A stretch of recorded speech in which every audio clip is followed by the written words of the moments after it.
The man known to history as Tsar Nicholas II of Russia was born Grand Duke Nicholas Alexandrovich Romanov on the 18th of May 1868 at the Alexander Palace in Tsarskoye Selo, the imperial retreat outside St. Petersburg, the capital of the Russian Empire. His father, Tsarevich Alexander Alexandrovich, was the second son of Tsar Alexander II of Russia. The younger Alexander was given an ordinary education and prepared for a life of military service when his elder brother, Tsarevich Nicholas, died in 1865 at the age of 21. Following the death of Nicholas, Alexander became heir to the Russian throne and married his late brother's fiancée. Upon his father's death in 1881, Alexander assumed the throne as Tsar Alexander III. Although most of his ancestors were German, the bulky, bearded Alexander resembled a Russian peasant, and his legendary reputation for strength was reflected in his tendency to bend a fork with his bare hands for entertainment during state dinners. Nicholas II's mother, Maria Fyodorovna, was born Princess Dagmar of Denmark in 1847, 5 years before her father became King Christian IX of Denmark. In 1863, Dagmar's sister, Princess Alexandra, married Prince Albert Edward, the future Edward VII of the United Kingdom. In September 1864, when she was not yet 17, Dagmar was engaged to Tsarevich Nicholas of Russia, but after his death the following year, it was decided that she would marry his younger brother, Tsarevich Alexander, converting to Russian Orthodox Christianity and taking the name of Maria Fyodorovna. The couple would have 6 children, of whom the future Nicholas II was the eldest. The second son, named Alexander, died before his first birthday, but the remaining children, 2 sons named George and Michael, and 2 daughters named Ksenia and Olga, all survived into adulthood. The Romanov family had ruled Russia since 1613, when the nobleman Mikhail Fyodorovich Romanov was elected Tsar at the end of a 15-year period of anarchy and Polish occupation, known as the Time of Troubles. Nicholas II's life and reign proved as troublesome as the events 3 centuries earlier that placed his ancestor on the Russian throne. At his birth, the Russian Empire was the world's largest country, stretching from Poland in the west to the Pacific coast in the east, bordering the Arctic Ocean in the north, with its southern frontiers in Central Asia. This vast country owed its origins to the Grand Principality of Moscow, a modest medieval state ruled by princes of the Rurikid dynasty, descendants of the Viking chieftain Rurik, who ruled the lands collectively known as the Rus, from the city of Kiev in the 9th century. After the Mongol conquest, Moscow became the most powerful of the Russian principalities over the course of the 14th century by a combination of military force, extortion, and fidelity to the Mongol or Tatar Khan. During the following century, the Muscovites claimed the legacy of the Eastern Roman Empire after the fall of Constantinople in 1453, claiming the title of Tsar, derived from Caesar, before expelling the Tatars, subjugating the wealthy merchant republic of Novgorod to the northwest, and beginning its expansion eastwards towards Siberia. At the beginning of the 18th century, after a century of turmoil, Tsar Peter the Great founded the city of St. Petersburg and defeated Sweden in the Great Northern War, proclaiming the Russian Empire in 1721. At the end of the century, Ukraine and Crimea and parts of Poland were brought under Russian imperial rule by Catherine the Great. After repelling Napoleon's ill-fated invasion of 1812, Russia became one of the dominant powers on the European continent, and in 1814, Tsar Alexander I entered Paris in triumph at the head of a coalition army that forced Napoleon to abdicate. Both Catherine and Alexander were inspired by liberal ideas of the European Enlightenment, but they found it difficult to reform a system of authoritarian rule which they relied on to maintain the integrity of their state with its wide-open frontiers. In the decades after the Napoleonic Wars, Russia retained its reputation as the continent's strongest military power, but despite their resplendent uniforms on parade, the Russian army was defeated in the Crimean War, which exposed the weaknesses in the Russian administrative and economic system. After Nicholas's grandfather, Tsar Alexander II, came to the throne in 1855, he embarked on a reform program to modernize the Russian Empire and maintain its great power status on the international stage, while dealing with the increasing political consciousness of the urban classes and the rise of nationalism in a multi-ethnic empire where fewer than half of the population was Russian. In 1861, Alexander abolished serfdom and gave peasants free economic rights, but the newly emancipated serfs were obliged to pay redemption dues to the government for 49 years to compensate their former owners. In 1864, trial by jury was introduced, and elected local councils known as Zemstva were established for rural areas and later cities and towns. In order to address the deficiencies in military organization in the Crimea, in 1874 universal conscription was introduced, and corporal punishment was banned in the army. Nicholas spent his childhood with an affectionate and overprotective mother, and a warm-hearted but intimidating father, a combination that may have contributed to his immaturity as a young adult.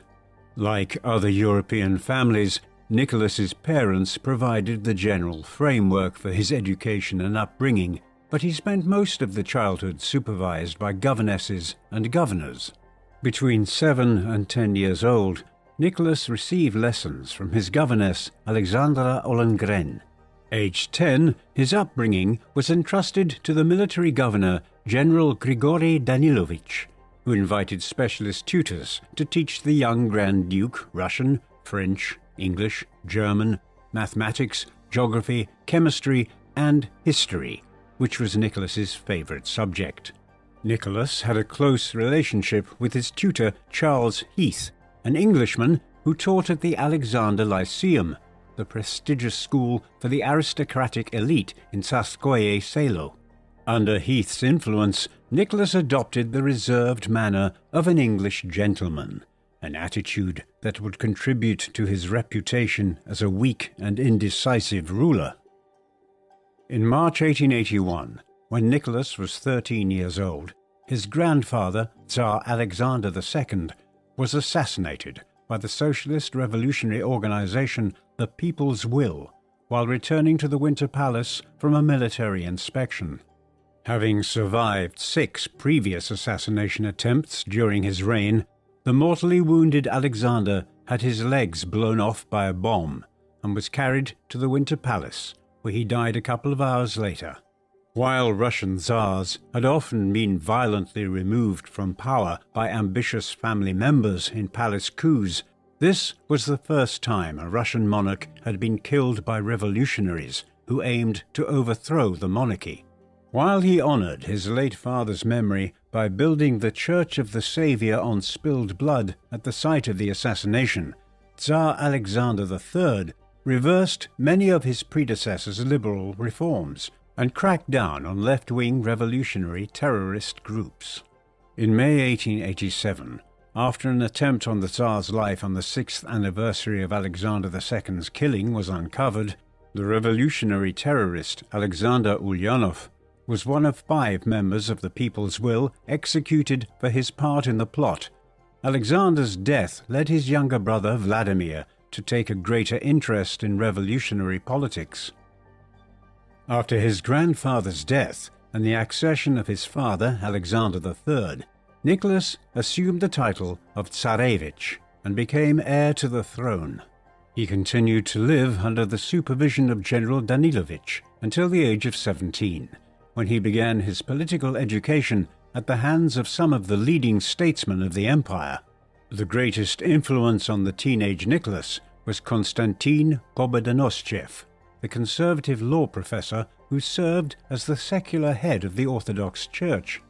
Pobedonostchev believed that Russia's communitarian political traditions were unsuited to representative democracy and regarded the peasantry, who were largely isolated from Western liberal and socialist ideas in the cities, as the basis of Russian monarchism. Nicholas was also taught economics by Nikolai Bunga, the liberal minister of finance, from 1881 to 1886. Though the Russian economy developed rapidly during the reign of Alexander III, and Bunga was comfortable in the world of wealthy bankers and industrialists, Nicholas's understanding of economic theory remained poor throughout his life, and he would rely on the advice of ministers on economic issues. In October 1888, while Nicholas and the imperial family were returning from the Crimea, the imperial train derailed at Borky in Ukraine.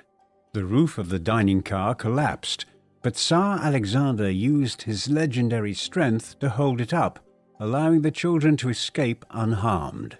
At the age of 19, Nicholas was commissioned into the Preobrazhensky Guards, the senior regiment of the Imperial Army. As with elite regiments in other European countries, the Preobrazhensky's officers received little military training, but Nicholas was able to enjoy the society of the wealthy young aristocrats who served as guards officers. During the 18th and 19th centuries, it was common for young European aristocrats and royals to embark on a grand tour of Europe, to deepen their knowledge of art and culture, and to see the monumental remnants of Greek and Roman antiquity for themselves. Tsar Alexander turned his attention eastward towards Asia, and in October 1890, Nicholas was sent on an Eastern Grand Tour, accompanied by Prince Esper Ukhtomsky, an authority on Asian culture, and after brief stops in Austria and Greece, where he picked up his cousin Prince George of Greece, Nicholas visited the more exotic destinations of Egypt, India, Ceylon, now Sri Lanka, the Dutch East Indies, modern Indonesia, the Kingdom of Siam, now Thailand, and parts of China and Japan, before returning home to St. Petersburg across Siberia. In May 1891, while Nicholas was in Otsa in Japan, he was the target of an assassination attempt by a local policeman. Though he received a saber wound to the face, Prince George saved his life by intercepting the second blow. Nicholas cut short the rest of his trip and returned to St. Petersburg overland in August. He had been a member of the State Council and Committee of Ministers since his 21st birthday in 1889, and in 1893 he was appointed to chair a special committee on the construction of the Trans-Siberian Railway. In 1890, Nicholas began an affair with a 17-year-old Matilda Czeszynska, a Polish ballerina of the Imperial Ballet. Though the affair was actively encouraged by his parents, as heir to the Russian throne, he was expected to marry a European princess. In 1884, Nicholas was present at his uncle Grand Duke Sergei's wedding to Princess Elisabeth of Hesse, one of the many German princely states that supplied brides for European royal houses. It was there that Nicholas met Elizabeth's 12-year-old sister, Princess Alix, who was Queen Victoria of England's favourite grandchild and lover of all things English. By the early 1890s, Nicholas was determined to marry the beautiful Princess Alix, and he proposed to her in April 1894 while attending the wedding of her brother, Grand Duke Ernst Ludwig of Hesse, in the German city of Coburg. The highly religious Alix initially rejected the proposal, as she was unwilling to give up her Lutheran faith in favor of Russian Orthodoxy, but a few days later she changed her mind and would soon become a zealous convert.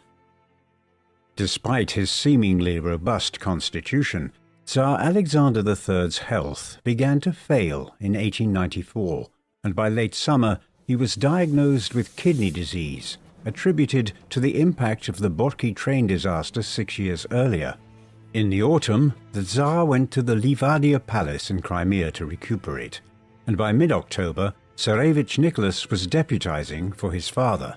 On the 22nd of October, Princess Alix arrived to receive her prospective father-in-law's blessing, and on the 1st of November 1894, Tsar Alexander III died at the age of 49, leaving his 26-year-old son as Nicholas II, Tsar of Russia. On the 26th of November, less than a month after the late Tsar's death, court mourning was lifted for the wedding of Nicholas and his bride, who had converted to Orthodoxy and taken the name Alexandra Fyodorovna. Although she took a great interest in Russian religion and culture, the intelligent and serious empress was ill at ease in St. Petersburg society and resented the court precedence enjoyed by her mother-in-law, Dowager Empress Maria Fyodorovna. Nevertheless, Nicholas and Alexandra had a happy marriage, and the imperial couple would have 4 daughters and 1 son between 1895 and 1904. During Nicholas's reign, the imperial family's main residence was the Alexander Palace in Tsarskoye Selo.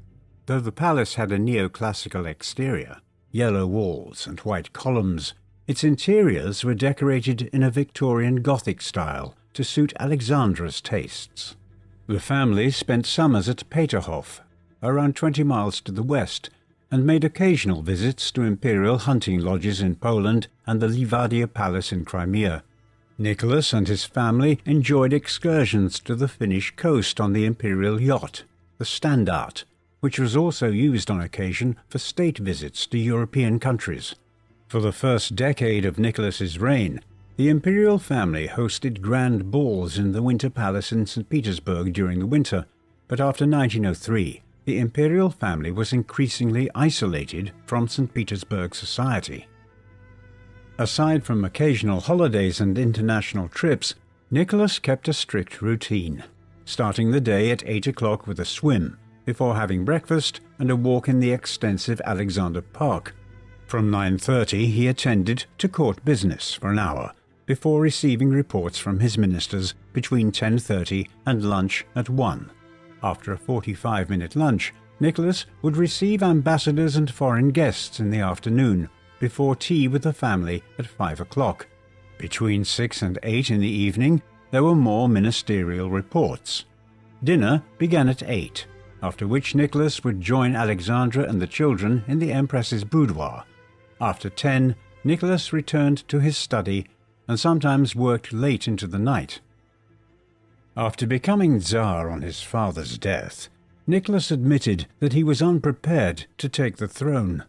The young Tsar was indecisive and lacked confidence, and it was often said that the most powerful individual in Russia was the last person who had spoken to the Tsar. Empress Alexandra frequently attempted to strengthen her husband's resolution by reminding him that he was the Tsar and was appointed by God. Nicholas's imperial majesty would have to appear in its full glory before the people at his coronation in May 1896. Although St. Petersburg had been the capital since 1712, the coronation ceremony of the Tsars continued to be held in the former capital of Moscow. On the 26th of May 1896, Nicholas was crowned in a solemn 3-hour ceremony held in the Dormition Cathedral in the Moscow Kremlin. 4 days later, on the 30th of May, a large public celebration was to be held at the Khodinka field on the outskirts of the city, with Nicholas and Alexandra set to arrive at noon. By 6 in the morning, over 500,000 people had already arrived, and when rumors spread that there were not enough complimentary souvenirs for everyone, those at the back pushed forwards, leading to a stampede which killed over 1,000 people and injured thousands more. By the time the imperial family arrived in the afternoon, the field had been cleaned up. That evening, Nicholas and Alexandra attended a grand ball organized by the French embassy to celebrate the Franco-Russian alliance of 1894. While the imperial couple did not wish to attend the ball and visited the wounded in hospitals the following day, the image of the Tsar dancing on the day of a great tragedy made a bad first impression. Nicholas began his reign with few close friends whom he could bring into government, and instead relied on advice from ministers inherited from his father. He continued to be guided by Pobedonostchev's conservatism, and for the first 6 years of his reign he did not deviate very far from his father's policies. Nicholas's desire to please everyone around him and his unwillingness to confront those who disagreed with him resulted in incoherent and contradictory policy making. Rather than decide policy collectively through the Committee of Ministers, the Tsar preferred to make decisions by meeting ministers individually. The Tsar's main interests were in foreign, defense, and security policy, and outside these areas, ministers exercised considerable power in their own departments. Later in his reign, Nicholas suspected that powerful and effective ministers were usurping his powers as Tsar, and he played his ministers off against each other to assert his own authority, undermining the effectiveness of his government. Like many of his predecessors, Nicholas was suspicious of the bureaucrats who served him, and believed that, as Tsar, he had a direct connection to the people. The Tsar considered himself a father to his subjects, and was known to deal with petitions personally, no matter how trivial. Among Nicholas's ministers, the most influential during the early part of his reign was Minister of Finance Sergei Witte, who had spent 20 years working in the railway industry before being appointed Director of Railway Affairs by Minister of Finance Ivan Vishnegradsky.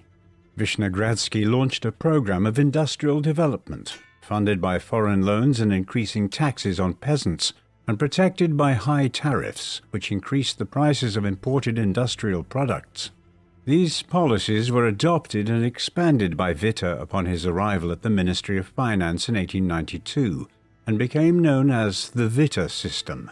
The finance minister believed that rapid industrialization and economic modernization was essential if Russia was to avoid becoming economically exploited by the world's industrial powers, a fate that seemed inevitable for the Ottoman Empire in the Middle East and the Qing Empire in China.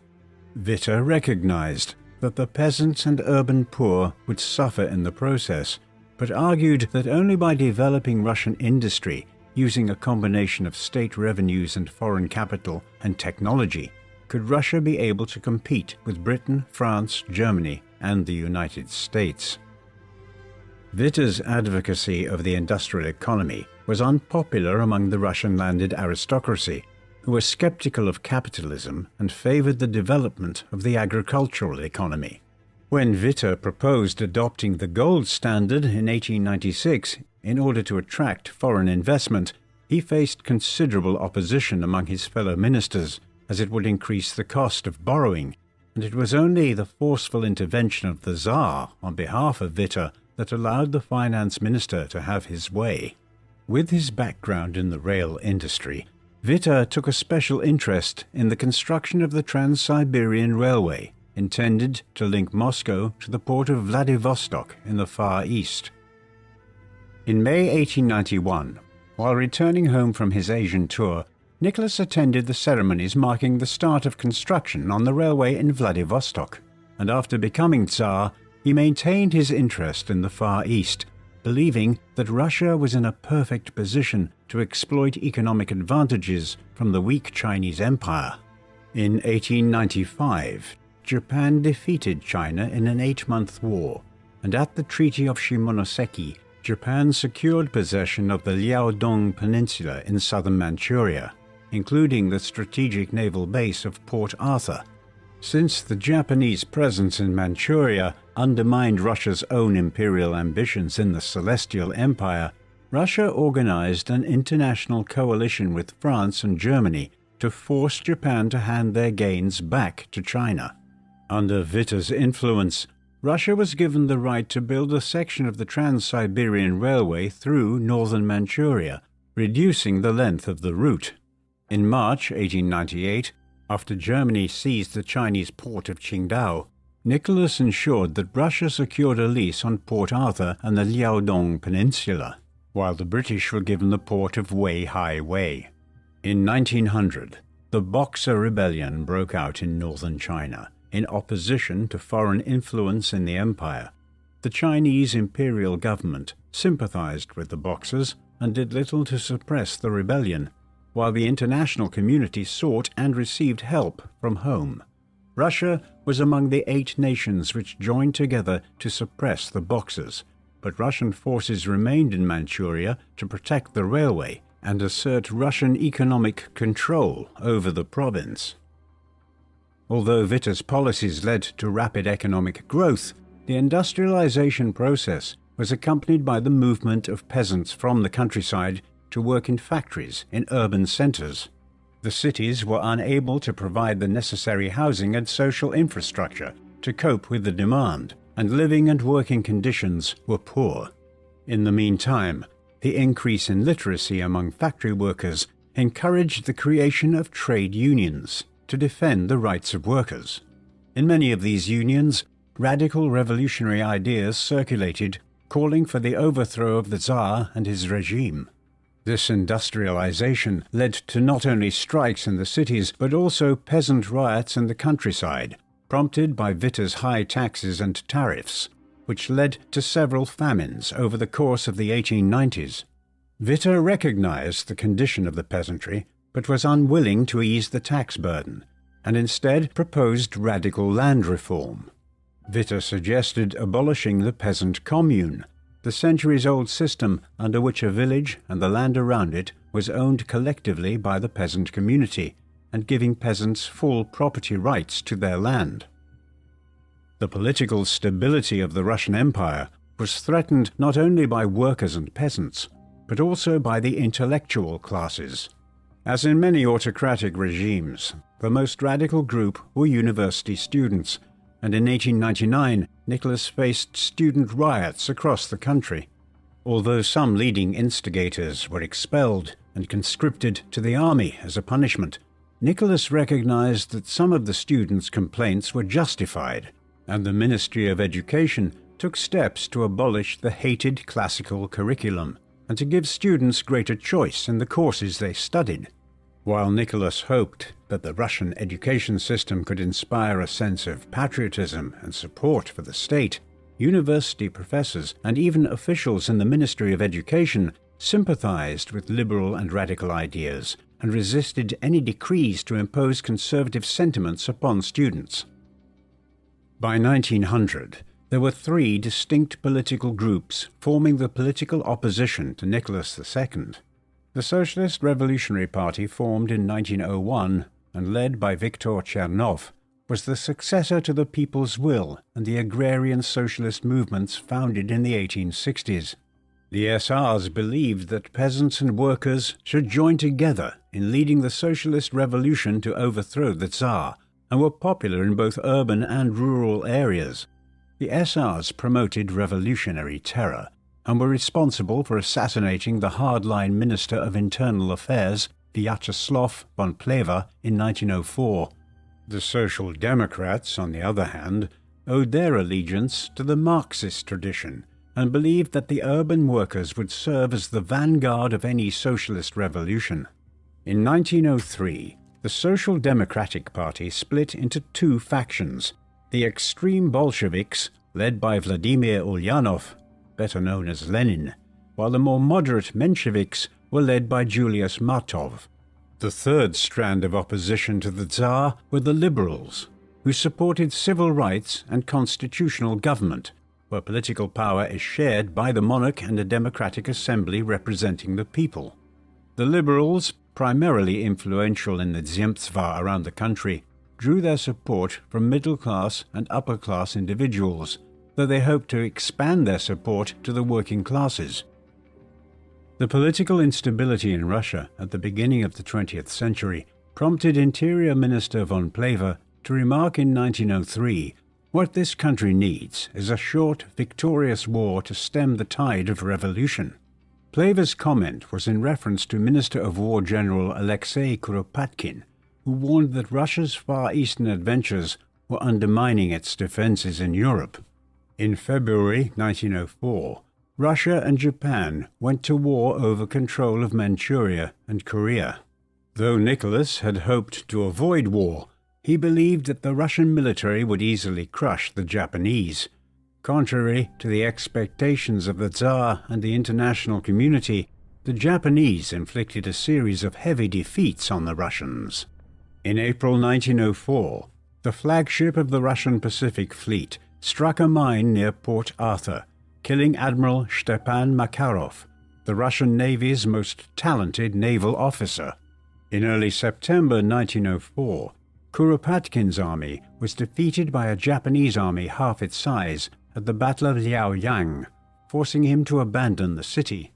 Kuropatkin expected reinforcements from European Russia via the Trans-Siberian Railway, but parts of the railroad were not yet complete. In the meantime, the Japanese laid siege to Port Arthur and took the port in February 1905, destroying the Russian Pacific Fleet in the process. Later that month, the Japanese army defeated Kuropatkin at Mukden, now known as Shenyang, and forced the Russians to retreat into northern Manchuria. The key battle of the war took place at sea at the end of May 1905, when Admiral Zinovy Rozhdestvensky's 2nd Pacific Squadron, which had sailed around the world on an 8-month voyage from the Baltic Sea, was annihilated by Admiral Togo Heihachiro at the Straits of Tsushima.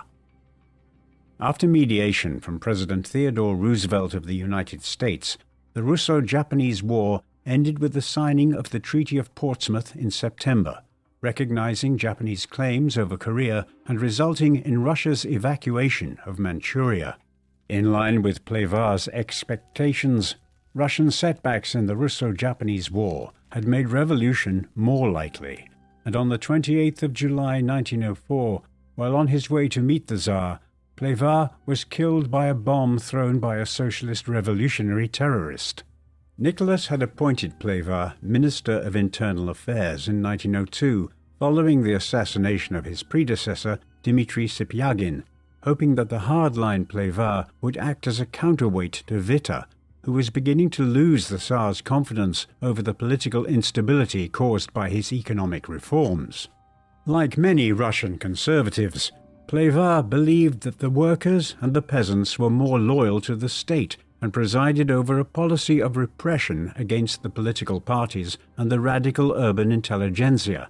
Plevar was a notorious anti-Semite and considered to be responsible for the pogrom in the Moldovan capital of Chisinau in April 1903, during which an anti-Semitic mob killed almost 50 Jews.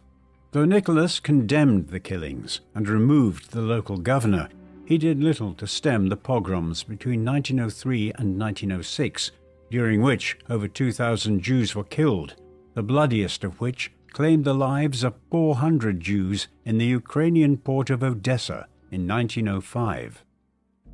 Following Plevar's assassination, Nicholas appointed the liberal Prince Pyotr Swietopolk-Mirsky as his successor, seemingly in response to his mother's pleas not to appoint another hardliner to the ministry.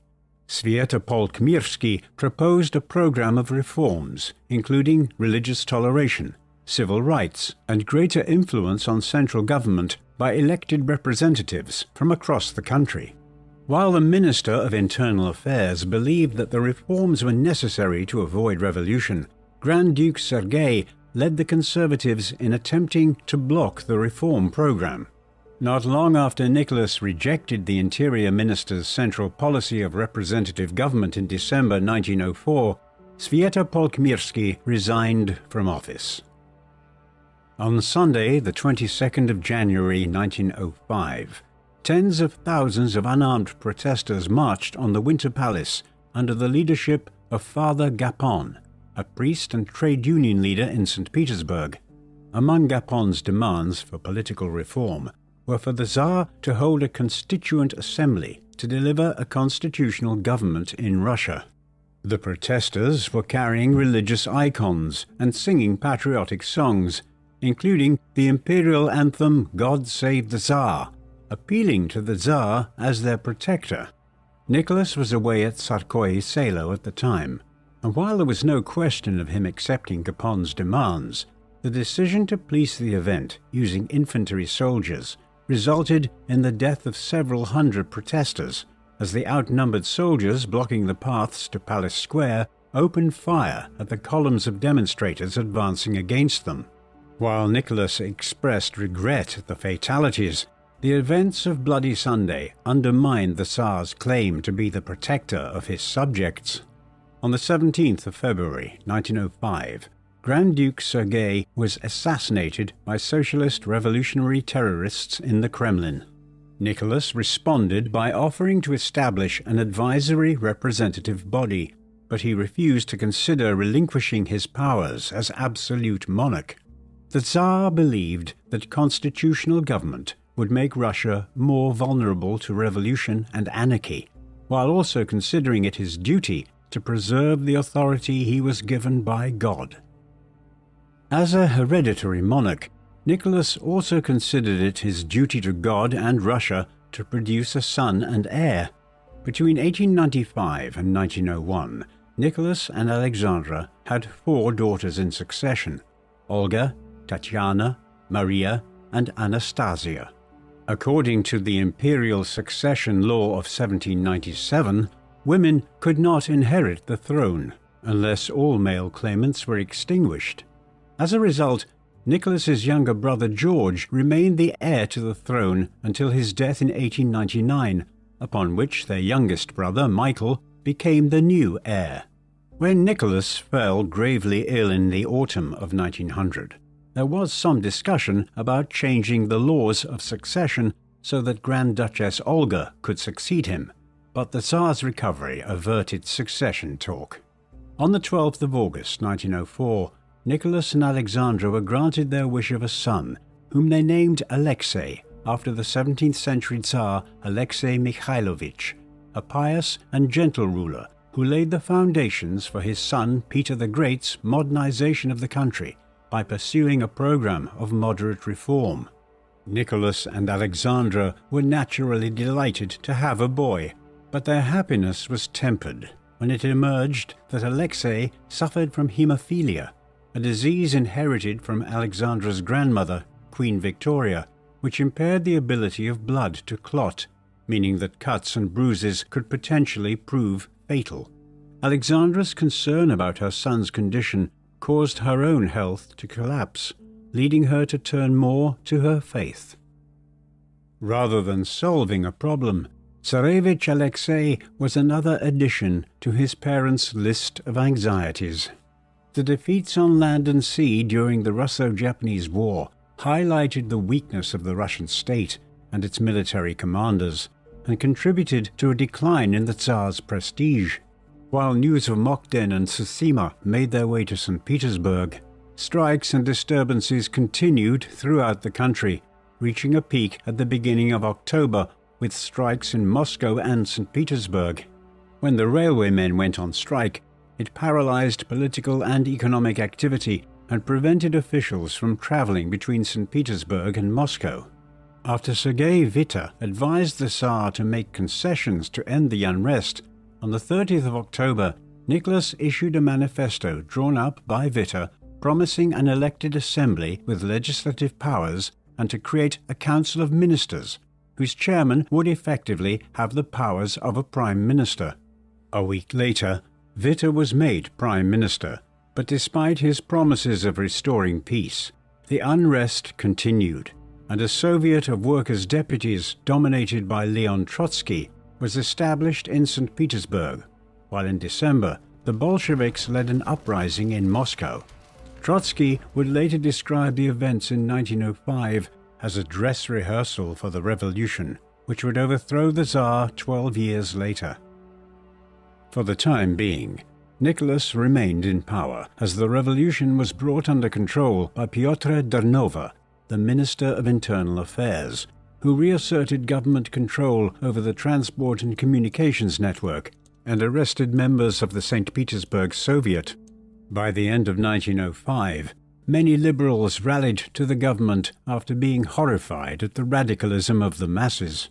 Most liberals formed the Constitutional Democratic Party, nicknamed Cadets, hoping to use the Legislative Assembly to carry out further reforms, while a conservative minority, who were satisfied by the concessions granted by the October Manifesto, joined the Octoberist Party. The new constitution was published in the spring of the following year as the Fundamental Law of April 1906. As promised, the law created the State Duma, an elected assembly which served as the lower house of a bicameral legislature. The upper house was the reformed State Council, whose members were appointed by the Tsar and the nobility. Nicholas continued to assert his supreme authority and reserved for himself powers to dissolve the two parliamentary bodies or to place provinces under a state of emergency. When Tsar Nicholas II opened the Duma at the Tauride Palace in St. Petersburg on the 27th of April 1906, he was a month shy of his 38th birthday and had been on the Russian throne for more than a decade. During this period, the Russian economy continued to industrialize, but the revolutionary organizations which had been driven underground by his father had re-emerged.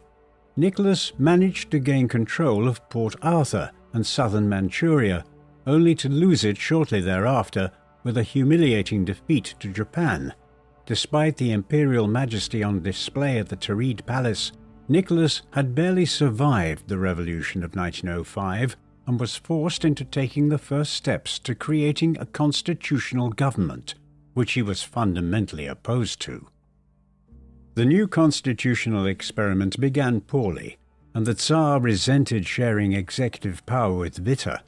While peasant disturbances continued in the countryside, the previously decisive Witte could not make up his mind how to respond, leaving it up to Dornova to pacify the country through military force. Nicholas kept Witte in office long enough to secure a foreign loan, allowing Russia to remain on the gold standard before dismissing him in May, replacing him with the ineffectual Ivan Goromaikin. Although the electoral law for the Duma had been weighted towards the peasantry, the traditional supporters of the monarchy, when the State Duma opened its first session in April 1906, it was dominated by the liberal cadets and the socialist trudoviks. The mainstream socialist parties, the Socialist Revolutionaries and Social Democrats, had decided to boycott the first Duma elections. Even so, the body's demands for parliamentary government and land reform were too radical for the Tsar, who dissolved the body in July. Elections for the Second Duma in January 1907 returned a legislature even further to the left after the SDs and SRs agreed to participate. The Second Duma was soon dissolved, and the electoral laws changed to ensure a more conservative legislature. While Nicholas was struggling to adapt to life as a constitutional monarch, the imperial court welcomed the presence of Grigory Rasputin, a Siberian peasant and religious mystic. Rasputin was introduced to the imperial couple in late 1905 by Princess Anastasia of Montenegro, who would later marry the Tsar's uncle, Grand Duke Nicholas Nikolaevich. Over the coming years, Rasputin gained considerable influence over Nicholas and Alexandra for his ability to stop Tsarevich Alexei's bleeding. Despite his condition and regular warnings from his parents, Alexei was an active child and would occasionally hurt himself. On more than one occasion, when the Tsarevich appeared to be dying, Rasputin's intervention, whether by touching the child or through his prayers, would seemingly cure the young boy almost instantly. The imperial couple regarded Rasputin's presence as a sign of the people's support for the monarchy, though his political influence was often exaggerated by political opponents who supported the separation of the state and the Orthodox Church. Rasputin's presence at court damaged the prestige of the Tsar and his family, and was deemed an embarrassment by educated society. But Nicholas and Alexandra resisted calls from Prime Minister Pyotr Stolypin to expel Rasputin from St. Petersburg. Stolypin had succeeded Dornova as Minister of Internal Affairs in the spring of 1906, before becoming Prime Minister in July. Before being promoted to ministerial level, he had served as the governor of Saratov province in southern Russia, and at the age of 44, he was much younger than the Tsar's previous ministers. Stolypin continued to crack down on peasant disturbances, and among his opponents, the hangman's noose was nicknamed Stolypin's necktie, while the trains carrying peasants into Siberia were known as Stolypin's carriages. Although a conservative nobleman, Stolypin and agricultural minister Alexander Krivoshin proposed a land reform program to weaken peasant communes and encourage the development of family smallholdings. He also attempted to stimulate the economic development of Siberia by offering to give each peasant 40 acres of land to cultivate alongside other financial inducements.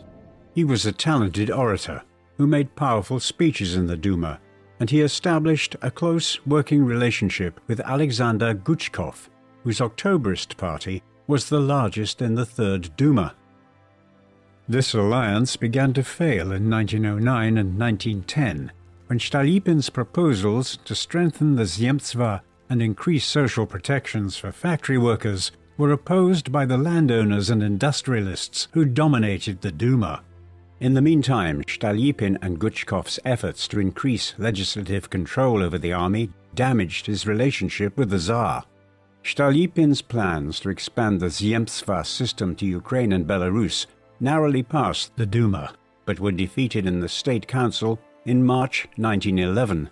Stolypin responded by threatening to resign, unless the Tsar were to use his emergency powers to suspend the legislature and adopt the Western Zemstva Bill by decree. Nicholas agreed to these conditions and retained Stolypin, but the Prime Minister's demands infuriated both the Tsar and the legislature. On the 14th of September 1911, while attending a performance at the Kiev Opera with the Tsar and his eldest daughters, Stolypin was shot by a leftist revolutionary assassin and died 4 days later on the 18th.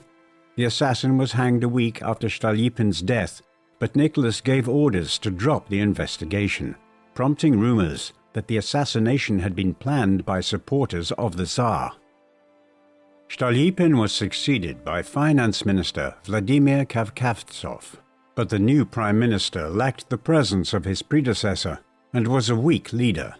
Having remained at the head of the Finance Ministry, Kavkavtsov's desire to control spending led to clashes with General Vladimir Sukhomlinov, the Minister of War, and Alexander Krivoshin at Agriculture.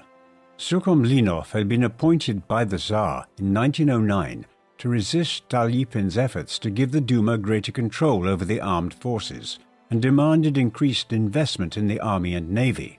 Krivoshin was responsible for enacting Stolypin's land reforms and provided cheap credit through the Peasant Land Bank to allow peasants to buy their own land from nobles. He encouraged the development of schools, and by 1914, around 60% of Russian children received a primary education. In February 1914, Krivoshin managed to outmaneuver Kavkavtsov by persuading the Tsar to appoint his friend Peter Bach as finance minister and the powerless Goromykin as prime minister, allowing the Minister of Agriculture to become the dominant figure in the government. In the meantime, in 1913, Nicholas had asserted his control over security policy by appointing Nikolai Maklakov as Minister of Internal Affairs.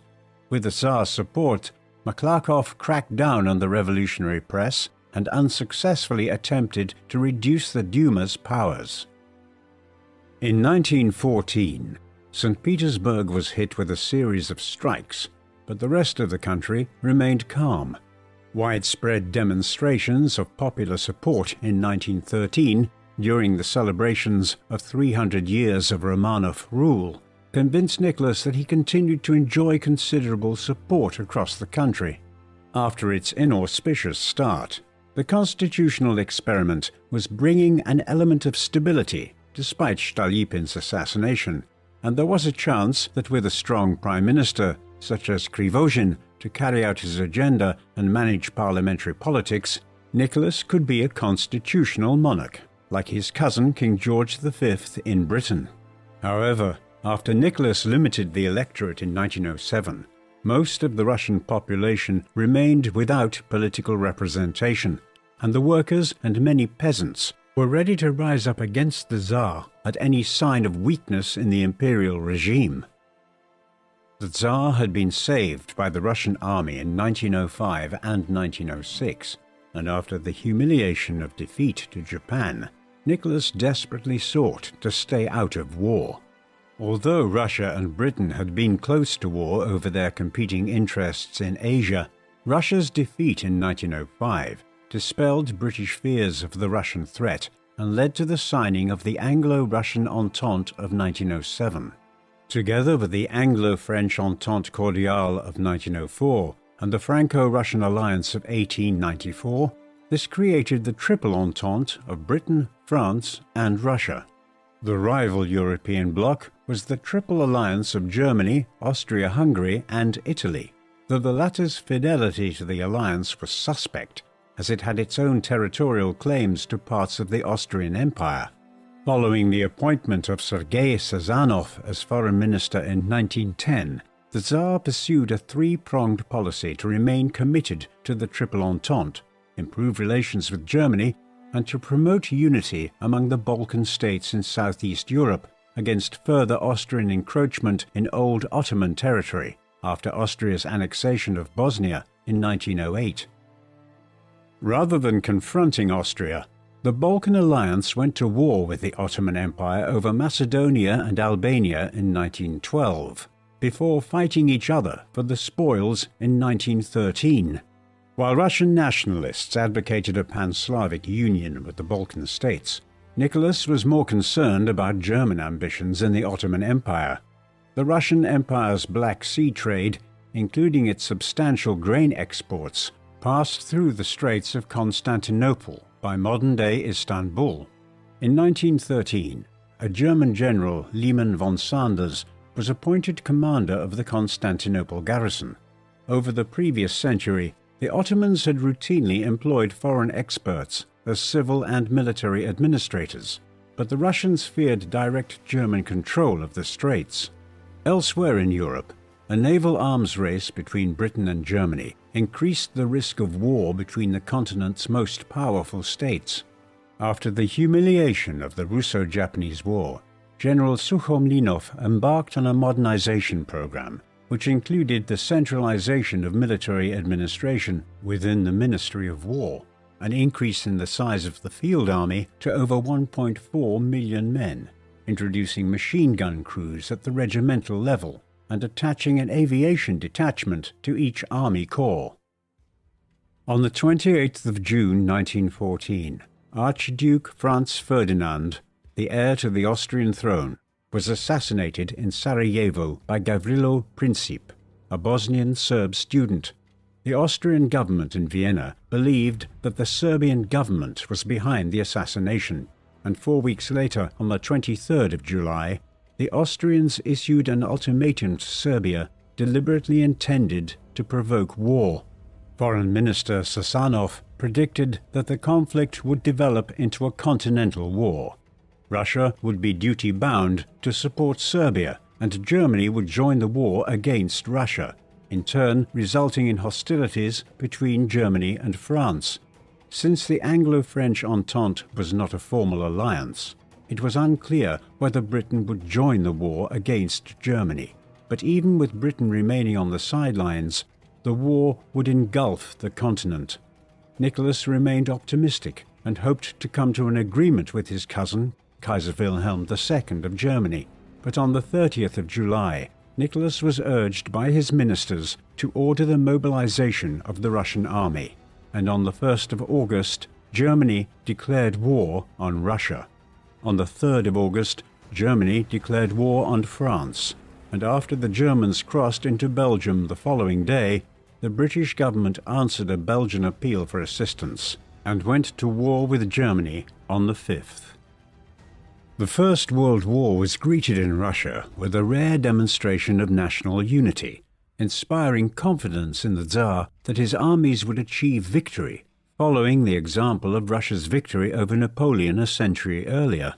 Most European military planners expected the war to be short, but the German army was the best in Europe, and Germany and Austria enjoyed the strategic advantage of the central position, enabling them to move their armies quickly between different fronts. Among the three Entente powers, Britain and its empire had the greatest potential, but it would take time for those resources to be deployed, leaving Russia and France to do most of the fighting on land. In order to avoid a two-front war, the Germans hoped to launch a lightning strike to capture Paris and defeat France, while the Russian army was still mobilizing, before turning its attention back east. The Russians took advantage of this by sending two armies into eastern Prussia 10 days earlier than the Germans expected, albeit without being perfectly equipped. Despite initial Russian successes, in late August and early September, the German Eighth Army under General Paul von Hindenburg and his Chief of Staff Erich von Ludendorff defeated the Russian Second and First Armies in quick succession at the battles of Tannenberg and the Masurian Lakes. Setting aside these disastrous defeats, the Russians managed to hold the Germans at bay in Poland, while a Russian offensive against the Austrians captured Galicia in western Ukraine.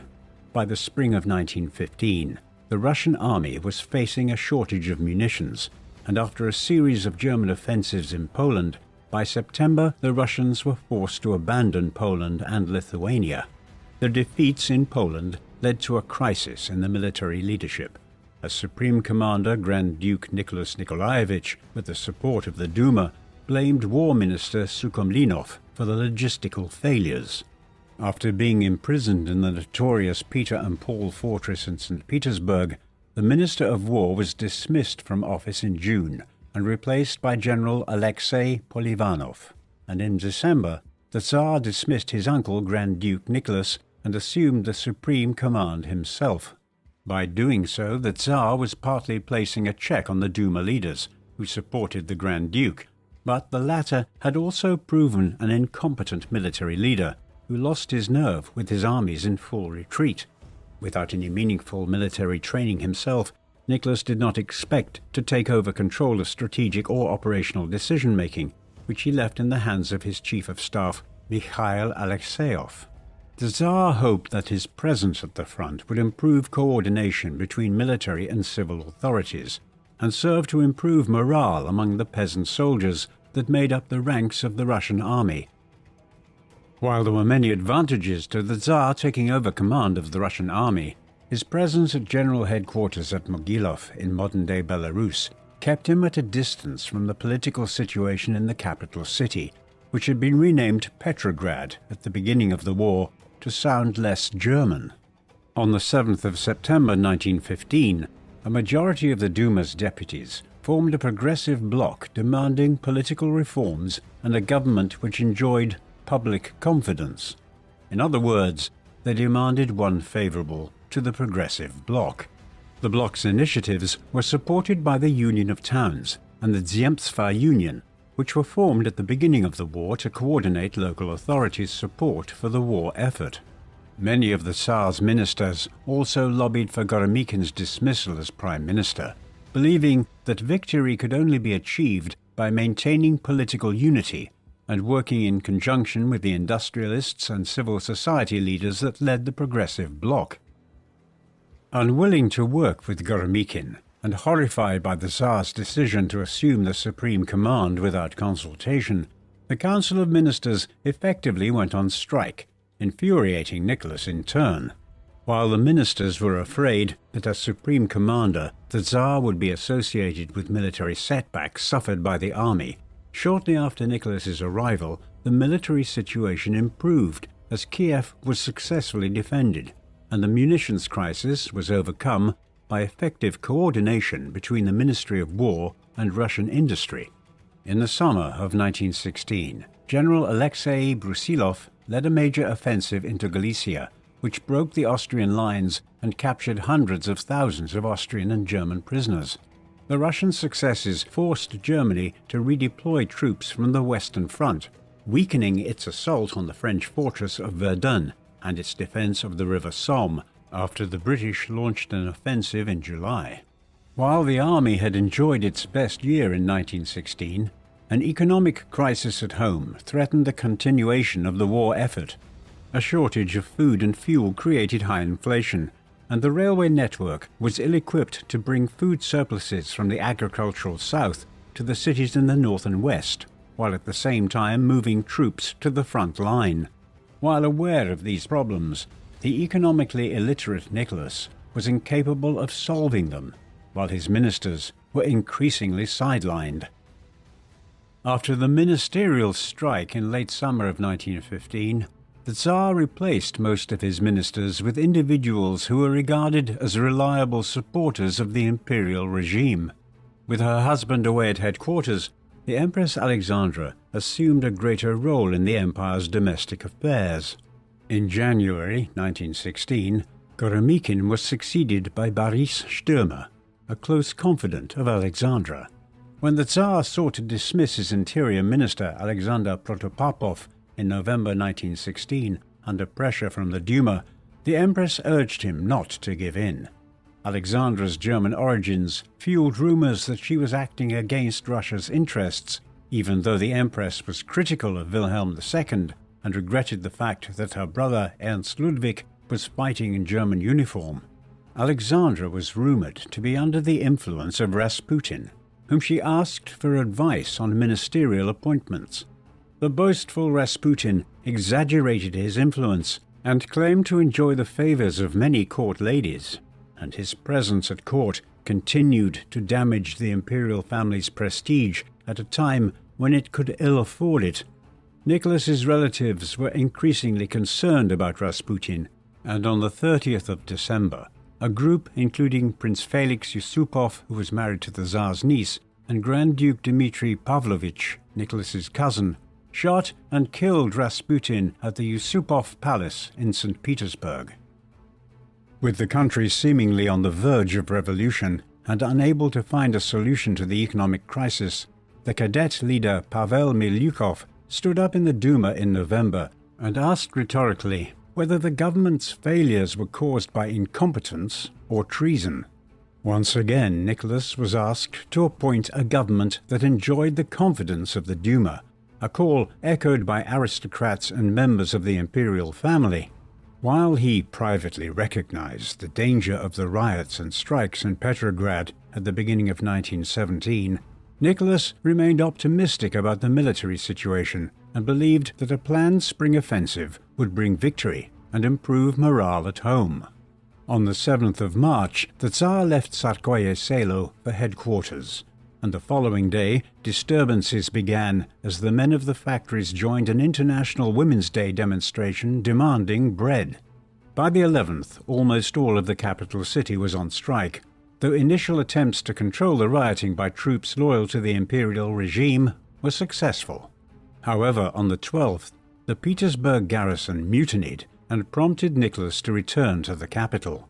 Striking railwaymen blocked the imperial train, and the Tsar was forced to divert to Pskov, where he arrived on the 14th.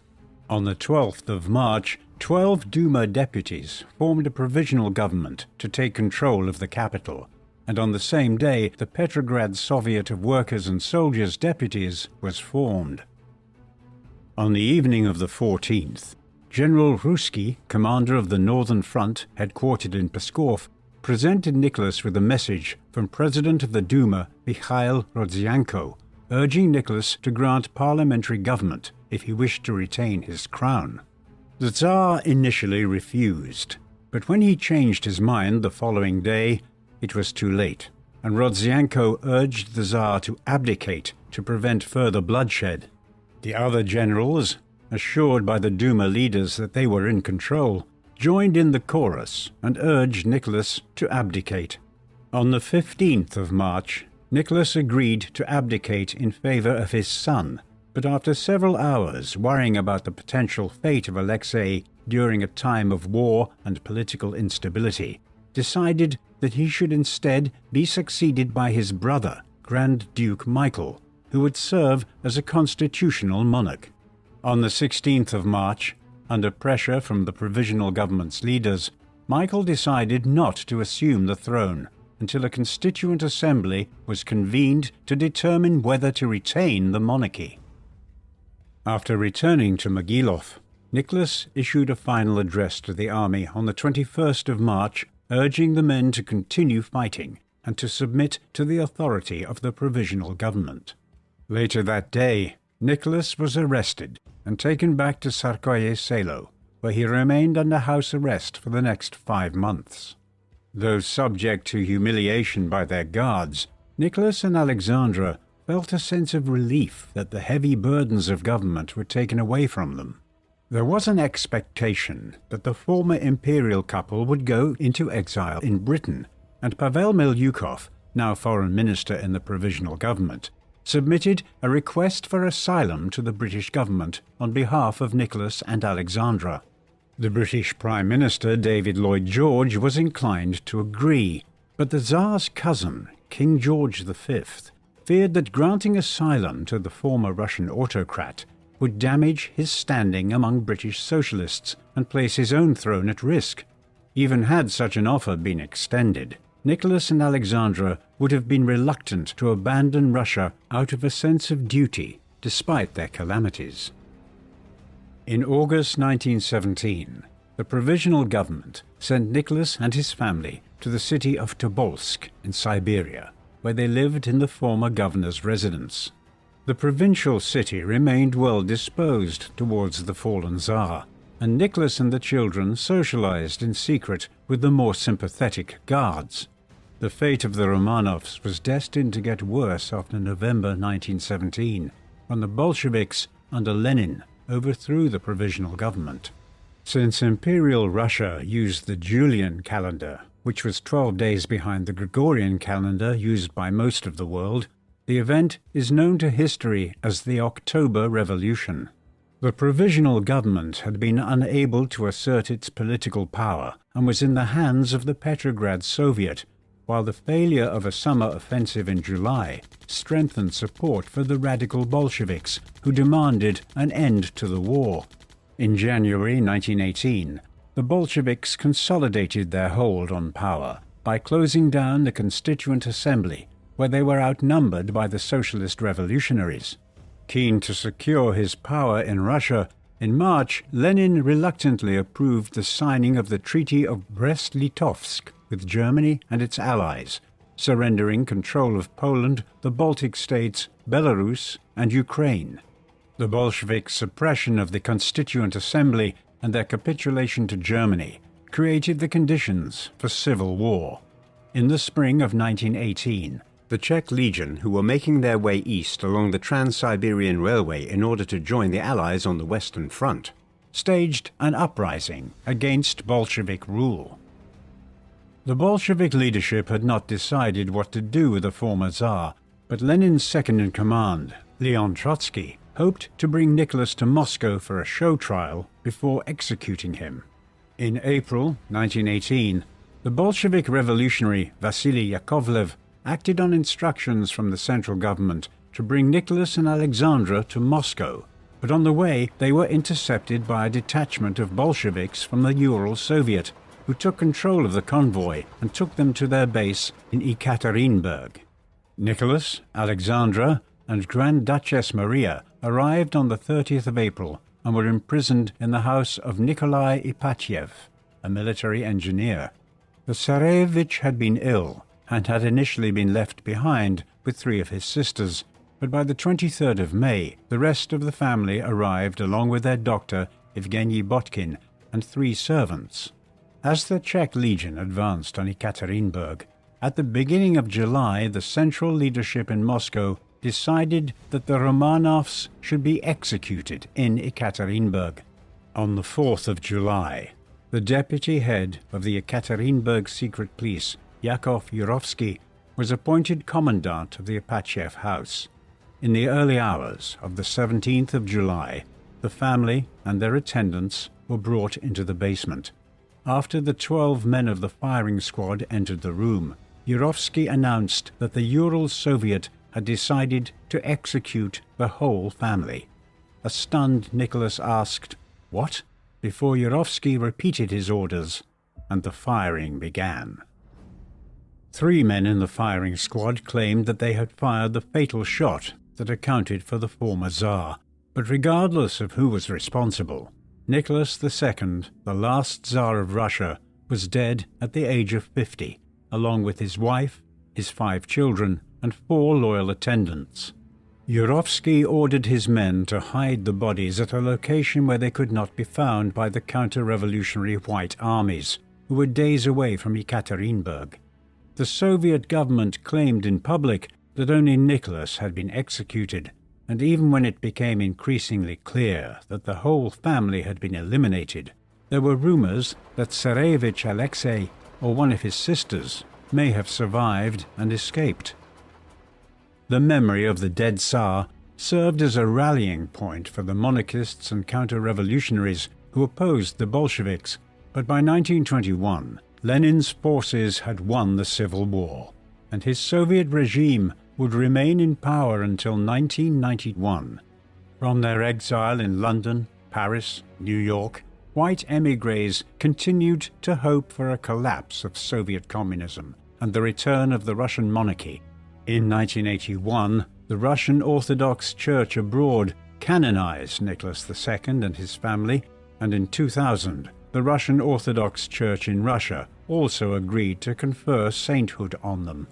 In the meantime, the remains of Nicholas, Alexandra, and 3 of their daughters were discovered in a ditch near the Apachev house in the late 1970s, and after DNA identification in 1998, they were buried in a special chapel in the St. Peter and Paul Cathedral in St. Petersburg. In 2007, further remains were discovered at a nearby site and later identified as those of Tsarevich Alexei and either Grand Duchess Maria or Anastasia. In 2015, the Russian Orthodox Church ordered the exhumation of 5 sets of remains in the chapel for further testing, while renewed investigations confirmed the identification of the remains in 2020. As of 2024, they have not yet been reburied in the chapel. The legacy of Tsar Nicholas II of Russia continues to be debated among historians of Russia, and it is closely related to the question of whether it was possible to avoid the horrors of communist rule in Russia in the 20th century. Nicholas had been exposed to revolutionary violence in his early teens with the assassination of his grandfather, Tsar Alexander II, and the political instability would only increase during his own reign. After the unexpected death of his father Alexander III in 1894, Nicholas came to the throne unprepared for government. Despite being a well-educated and intelligent man, Nicholas was indecisive and unsocial, and initially found it difficult to stand up to his ministers. As Tsar, Nicholas was able to make his mark in foreign policy, but defeat in the Russo-Japanese War dented his prestige and fueled domestic opposition to his rule. When peasant uprisings and strikes broke out in response to heavy taxation and poor working conditions, Nicholas wavered between granting concessions and suppressing unrest by force. Although personally a kind and gentle man, his unwillingness to surrender the powers which he considered to be given to him by God, and his belief that the Russian political system was unsuited to representative democracy, meant that he only agreed to establish an elected legislative assembly in October 1905 in order to keep his throne. After doing so, he could only work with the Duma when the electoral laws were amended to exclude the majority of the population. Despite all the difficulties he faced, Nicholas ultimately relied on the army to crack down on disturbances, and it was only the First World War which created the conditions for Nicholas to give up his throne in March 1917. Though a prisoner after his abdication, Nicholas felt a sense of liberation after being relieved of the burdens of government. But any hopes of a comfortable retirement were extinguished by the Bolshevik Revolution, leading to a brutal end at the Apachev house. What do you think of Tsar Nicholas II of Russia? Was he a weak and incompetent ruler and a brutal autocrat who was responsible for cracking down on political opposition and encouraging anti-Semitic pogroms? Or did he not go far enough in using force to maintain political stability in the empire? Please let us know in the comments section. And in the meantime, thank you very much for watching.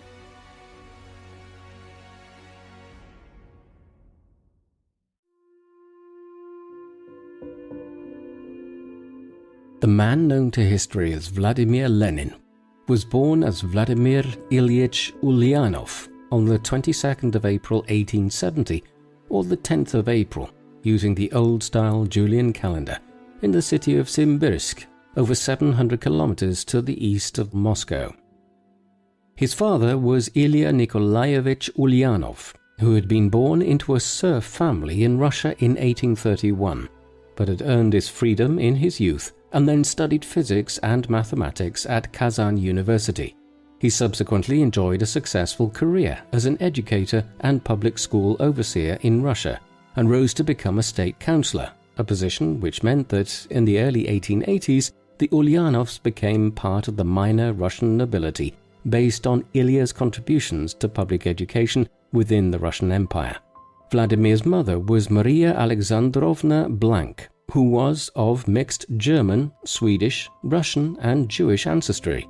It seems likely that Vladimir never knew of his mother's Jewish heritage. She and Ilya had 8 children in total, 2 of whom died in infancy.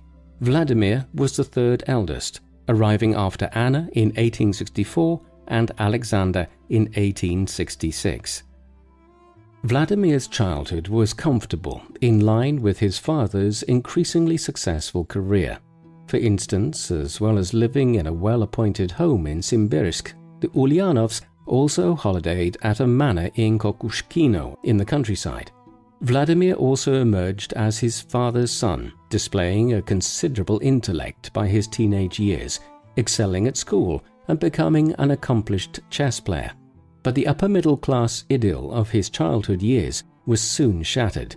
When he was 15 years of age, his father died prematurely of a brain hemorrhage in January 1886, an event which had a profound impact on Vladimir, who, after this, began to become an increasingly reactionary and rebellious character. The situation was massively compounded the following year when his older brother Alexander, who had left to attend St. Petersburg State University some time earlier, was implicated in a conspiracy to assassinate the ruler of the Russian Empire, Alexander III. Vladimir's brother, along with several others, were executed shortly afterwards for their role in the conspiracy. Vladimir would never be the same again, and his descent into extremist politics in Russia can be traced to this event. Vladimir's subsequent actions and those of his brother Alexander in 1887 must be viewed in relation to the political landscape of Russia in the second half of the 19th century. For centuries, Russia had largely lain outside of the mainstream of European politics and culture, but beginning with the reign of Peter I in the late 17th century and early 18th centuries, efforts had been made to modernize and reform the country to make it more like other European states such as France and the Austrian Empire. This work was continued by his near successor Catherine the Great, who was German herself and wanted to make Russia a modern nation. This all occurred as the Russian Empire was expanding dramatically, and by the end of the 18th century, Russian explorers and colonists had reached as far as the Bering Straits and Manchuria, extending the Russian state as far as the Pacific Ocean, while in the west, Catherine began a series of conquests which brought parts of the Caucasus, Poland and Ukraine under Russian rule. Yet despite all of this, the country remained backward in many respects. Serfdom, under which Russian commoners were tied to the land and their manorial lord as a quasi-slave, still predominated across the country. The economy remained resoundingly rural. The Orthodox Church had a huge influence over society, and the country was incredibly authoritarian, being ruled by the Tsars and the nobility in their own interest. In a world where nations like the United States, Britain and France were emerging in their modern form in the 19th century, the Russian Empire looked politically and socially backwards by comparison.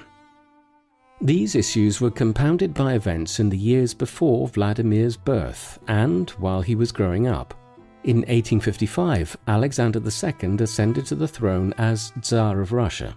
He was a liberal reformer who wished to drag Russia into the modern world. Thus, in 1861, he brought serfdom to an end and emancipated the serfs of Russia in one of the most striking social reforms of the 19th century. He also sought to reform the courts, policing and education system. However, in 1866, he only just survived an assassination attempt, and thereafter his liberal inclinations were toned down. but the reforms he had initiated had let the genie out of the bottle, so to speak, in Russia. New ideas were being discussed in a more tolerant environment, driven by writers like Fyodor Dostoevsky, Pyotr Kropotkin, and Mikhail Bulgakov, who questioned Russian society and discussed ideas and political theories like anarchism, nihilism, and communism. Many Russians wanted further reforms of society as a result, notably the creation of a parliament and an end to the autocratic state ruled by the Tsars.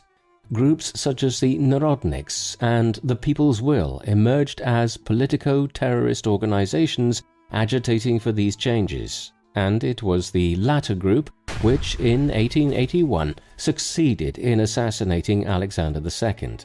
This ushered in a period of even greater discontent as he was succeeded by his son Alexander III, who was opposed to the reforms his father had implemented and wanted to crack down on liberal dissent in Russia.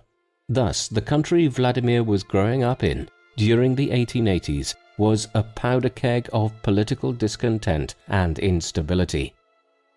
It was in this political environment that Vladimir arrived in 1887 to Kazan University to commence his studies. He was almost immediately involved in a protest against the government's crackdown on student societies, which were perceived as hotbeds of political dissent. His role in this resulted in a brief arrest and his expulsion from the university, but his brief spell there had ignited the fire of political radicalization. In the months that followed, Vladimir began reading voraciously of various Russian and European political writers.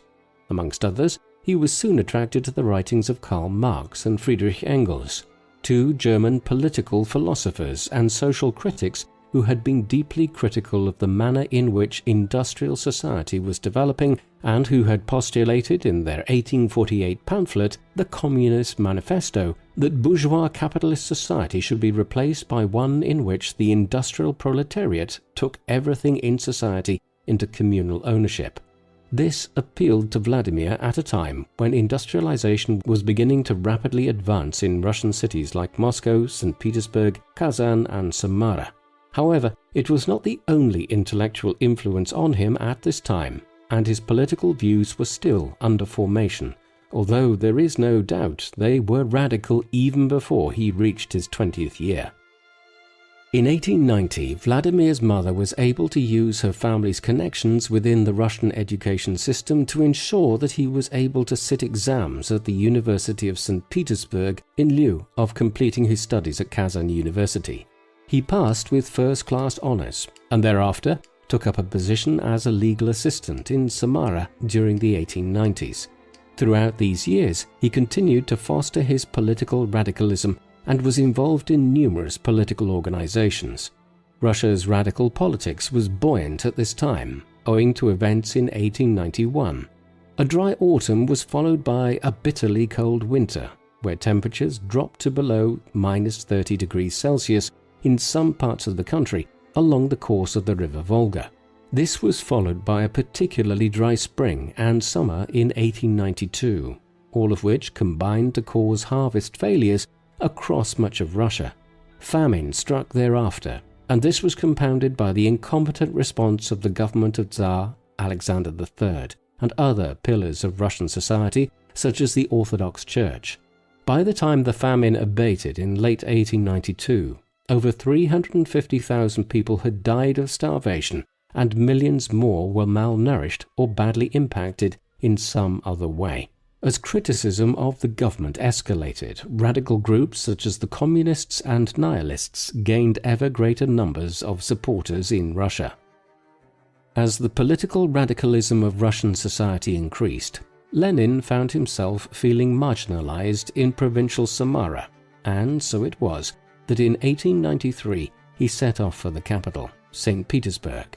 There he continued to work as a legal assistant, but his energies were primarily poured into working to foster the Marxist and Communist movement in the city. Socially revolutionary groups such as these were effectively outlawed by the government of Alexander III. However, his premature death from kidney failure in 1894 brought his son Nicholas II to the throne. But while he was more liberal than his father, the political environment would remain repressive.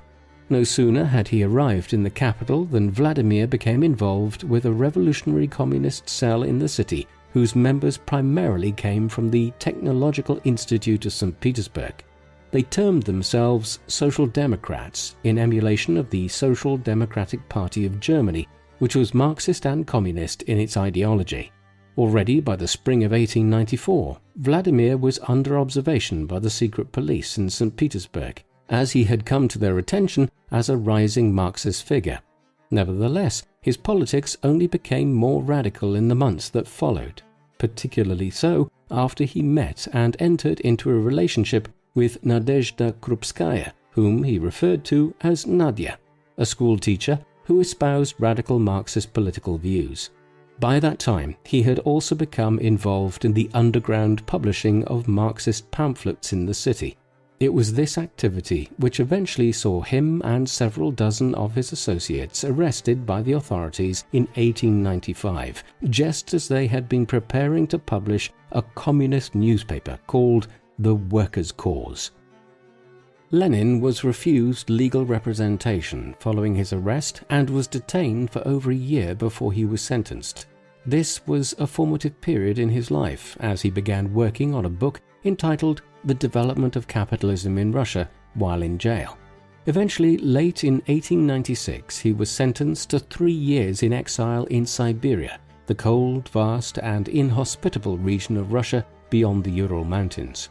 This was not a prison sentence, but the Russian state viewed exile to Siberia as effectively removing a political threat from civilization. So remote and underpopulated was Siberia. He was joined there by Nadia in 1898, and they were wed within weeks. Owing to medical complications which Nadia suffered from, though, they would never have children. Vladimir continued to write throughout this time, eventually publishing The Development of Capitalism in Russia under the pseudonym Vladimir Ilyin in 1899. His exile ended in the early spring of 1900, but the authorities forbade him from returning to St. Petersburg, and so it was that he briefly settled in Pskov, a city south of the capital. Here Vladimir became involved in publishing a new revolutionary newspaper entitled Iskra, meaning the spark. However, he quickly realized that he would be rearrested and suffer an even greater sentence if he continued to operate on Russian soil. Consequently, in the summer of 1900, he left for Switzerland, connecting with some revolutionary groups there before relocating to Munich in the German Empire, where he was joined by Nadia in 1901. It was at this time that he began writing under the name which he would become synonymous with, Lenin. By 1902, he and Nadia had moved again, this time to London, where Lenin ran Iskra from afar, with the paper being smuggled into Russia. It was during this time in exile in London that Lenin composed his most famous written work, What is to be Done, in 1902. In this, he rejected the view held by many communists that it was inevitable that the proletariat would move society towards a socialist state in advance of a communist one. Adherents of this view claimed that the role of communist parties was simply to shepherd that process along. Instead, Lenin believed a more interventionist line was needed in order to ensure the victory of communism over capitalism, if needs be, by overt armed struggle. His belief was that the working conditions of the proletariat and other factors did create a greater desire for a socialist state amongst the workers of countries like Russia, Germany, and Britain, but they would not move towards socialism and then communism without a revolutionary movement to guide them there. Once this was achieved in one nation, Lenin believed that the state would serve to drive the international communist movement. As such, Lenin now conceived of the Russian communist movement as what he termed the vanguard of the proletariat, a movement which would lead the proletariat of Russia and then Europe towards communism. But inherent in this view was a danger. If the communist parties in Russia were responsible for the communist movement both at home and internationally, then surely all manner of conduct by the Russian communist movement could be justified as necessary for the greater good of international communism. In London, Lenin also became involved in one of the critical episodes in the early history of the Russian communist movement. While Lenin was in exile in Siberia in 1898, the disparate revolutionary cells and groups that constituted Russian communism had united into the Russian Social Democratic Labour Party, or RSDLP, formed at an underground conference held in the city of Minsk in March 1898. The party was soon being targeted by the Russian secret police, the Okhrana, and several of its leaders were arrested and imprisoned within months of its establishment. Accordingly, a decision was taken to hold the RSDLP's second party congress abroad when it was held in 1903. However, when the delegates met in London in a chapel in Tottenham Court Road in August, divisions soon began to appear. One faction, led by Julius Martov, agreed that party membership should be kept broad in order to appeal to as many people as possible back in Russia, as industrial workers there still only constituted 3% of the population. However, the other faction, which Lenin quickly emerged as the leader of, argued that membership should be restricted to more committed revolutionaries. When a vote was held on the matter in November, the party split in two. Lenin's group became known as the Bolsheviks, and the other faction were known thereafter as the Mensheviks. The Bolsheviks were the smaller grouping, though confusingly Bolshevik actually means majority, and Menshevik means minority, a contradiction owing to the fact that the majority of the editorial board of Iskra voted in favor of Lenin's faction. The split between the Bolsheviks and the Mensheviks did not result in the creation of two autonomous political parties immediately. Rather, these now became two factions operating within the RSDLP. Nevertheless, the division between them was extremely acrimonious, fueled by Lenin himself, who, in the summer of 1904, published a treatise entitled One Step Forward, Two Steps Back, which bitterly attacked the Mensheviks. These actions were successful, and by early 1905 the Bolsheviks were acquiring control of the Central Committee of the RSDLP. The timing was propitious, as important events were occurring in Russia in the first months of 1905.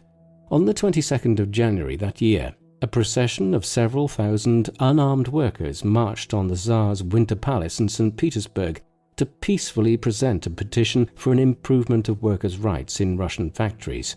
In a striking overreaction, government forces opened fire on the protesters, killing over 150 people and injuring hundreds more in what became known as Bloody Sunday. This, combined with Russia's defeat in the Russo-Japanese War, incited a revolution across Russia in 1905, with workers striking in many cities, portions of the army mutinying, and agrarian unrest across the countryside. The revolution of 1905 was the spark which led Lenin to return to Russia for the first time in 5 years. He was soon in St. Petersburg, where he was central to establishing a new communist newspaper entitled Novaya Zhizn, meaning New Life. Through this and his other writings, he advocated in favor of trying to expand the RSDLP membership at this time of intense revolutionary fervor in Russia. But the moment was already passing the party by. In October 1905, the Tsar Nicholas II issued what is known as the October Manifesto. In this, he made wide-ranging concessions to the myriad protesters throughout Russia. These included a declaration that many civil rights, which had been established elsewhere in Europe as far back as the 18th century, would now be granted to Russian citizens, while the manifesto also promised that a new Russian parliament, to be known as the Duma, would be created, and political parties could be established to elect members to this legislative assembly. This had the effect of ending the political crisis and concluding the revolution of 1905. However, thereafter, Nicholas reneged on most of his promises. While a state Duma was established, Nicholas disbanded the first one, which was elected in 1906, when the membership of the parliament was deemed to be too radical. Further Dumas were conservative and ineffective organs of government. Meanwhile, martial law was quickly imposed in 1906, and political dissent was crushed across Russia in the years that followed. As the political crackdown gathered pace in 1906 and 1907, Lenin and the Bolsheviks considered their options. The revolution of 1905 had clearly been a false dawn. What then was the path forward? One faction, led by a rising figure within the Georgian branch of the communist movement, Joseph Stalin, advocated engaging in a terror campaign whereby state institutions would be attacked, a program which would have the added benefit of helping finance the RSDLP. There were few supporters of this, though Lenin was not entirely opposed to it. By early 1906, in the face of the crackdown, he had slipped over the border into the Grand Duchy of Finland, which was a constituent part of the Russian Empire, though ruled somewhat autonomously. Here, the Bolsheviks were able to operate with some freedom for a time in 1906, and could easily get their printed material into St. Petersburg and Moscow from just across the Finnish border. Yet it was soon realized that there would need to be a return to the tactics employed between 1900 and 1905. Once again, the RSDLP leaders would head into exile further to the west in countries like Britain, where their activities were more tolerated than in the autocratic East. By 1907, Lenin was back in London, where the Bolsheviks successfully resumed control over the RSDLP against the Menshevik faction at the party's 5th Congress, which took place that summer. A decision was then taken to move the party's headquarters to Paris, where Lenin and Nadia had relocated by the end of 1908 as part of their never-ending lives as nomadic revolutionaries, but not before Lenin had spent several months undertaking research in the British Museum in London in the summer of 1908, work which became the basis of his book Materialism and Empirio-Criticism. The subsequent move to Paris also proved transient, and over the next several years, Lenin spent stints, usually consisting of a few months at a time, in Stockholm, Copenhagen, Prague and Krakow. These were years of decline for him, as his influence with the RSDLP seemed to ebb as some elements within the party favored entering into parliamentary politics back in Russia, despite the fact that the State Duma Tsar Nicholas II had established in 1905 was little more than a smokescreen to pretend that parliamentary representation had been granted in Russia. Moreover, both his and Nadia's health were declining. Lenin was probably suffering from the early stages of acute atherosclerosis, a disease which leads to an abnormal buildup of fat and cholesterol on the artery walls, though some have hypothesized that his health problems may have stemmed from neurosyphilis. Whatever the exact cause of his ailment, it began to cause considerable problems during these years in exile, as his star waned within the Russian communist movement. Meanwhile, in 1912, the split between the Bolsheviks and the Mensheviks was formalized as they divided into two separate political parties. The opportunity for Lenin to re-establish himself as a central figure within the Bolshevik Party and for the Russian communist movement to reignite itself emerged in the strangest of fashions, specifically the outbreak of a European war. For years, tensions between the major European powers had been building over a myriad of issues, most notably the rise of the German Empire as a challenge to British supremacy, colonial rivalry amongst all the major powers in the scramble for Africa and a similar scramble for Asia, and regional tensions over the changing political situation in the Balkans, where the Ottoman Empire was collapsing after centuries of dominating the region. Russia was particularly concerned with the latter issue, where it was in competition with the Empire of Austria-Hungary to succeed the Turks as the dominant regional power. Thus, when a regional crisis arose there in the summer of 1914, it soon escalated into a war between Russia and Austria-Hungary. Within days, Germany had joined Austria-Hungary, and the British and the French had, in turn, declared war on the governments in Berlin and Vienna in support of their Russian ally. The First World War had commenced. By the end of it, Russia would be transformed. When the war broke out in the final days of July 1914, Lenin was in Galicia, a region which straddles the borders of Poland and Ukraine today, but which formed part of the Austro-Hungarian Empire in the early 20th century. He was briefly imprisoned by the Austro-Hungarian authorities owing to his Russian citizenship, but he was soon able to prove that he was anything but a supporter of the Tsarist regime of Nicholas II. Thus, he was released, and he and Nadia headed to neutral Switzerland, where they spent the next 2 years as the war raged around them in Europe. There he continued to write and theorize, publishing Imperialism, the highest stage of capitalism, in 1917. By now, Lenin's political thought was beginning to mature, and he was willing to diverge from orthodox Marxism in a way which few communist ideologues were by the 1910s.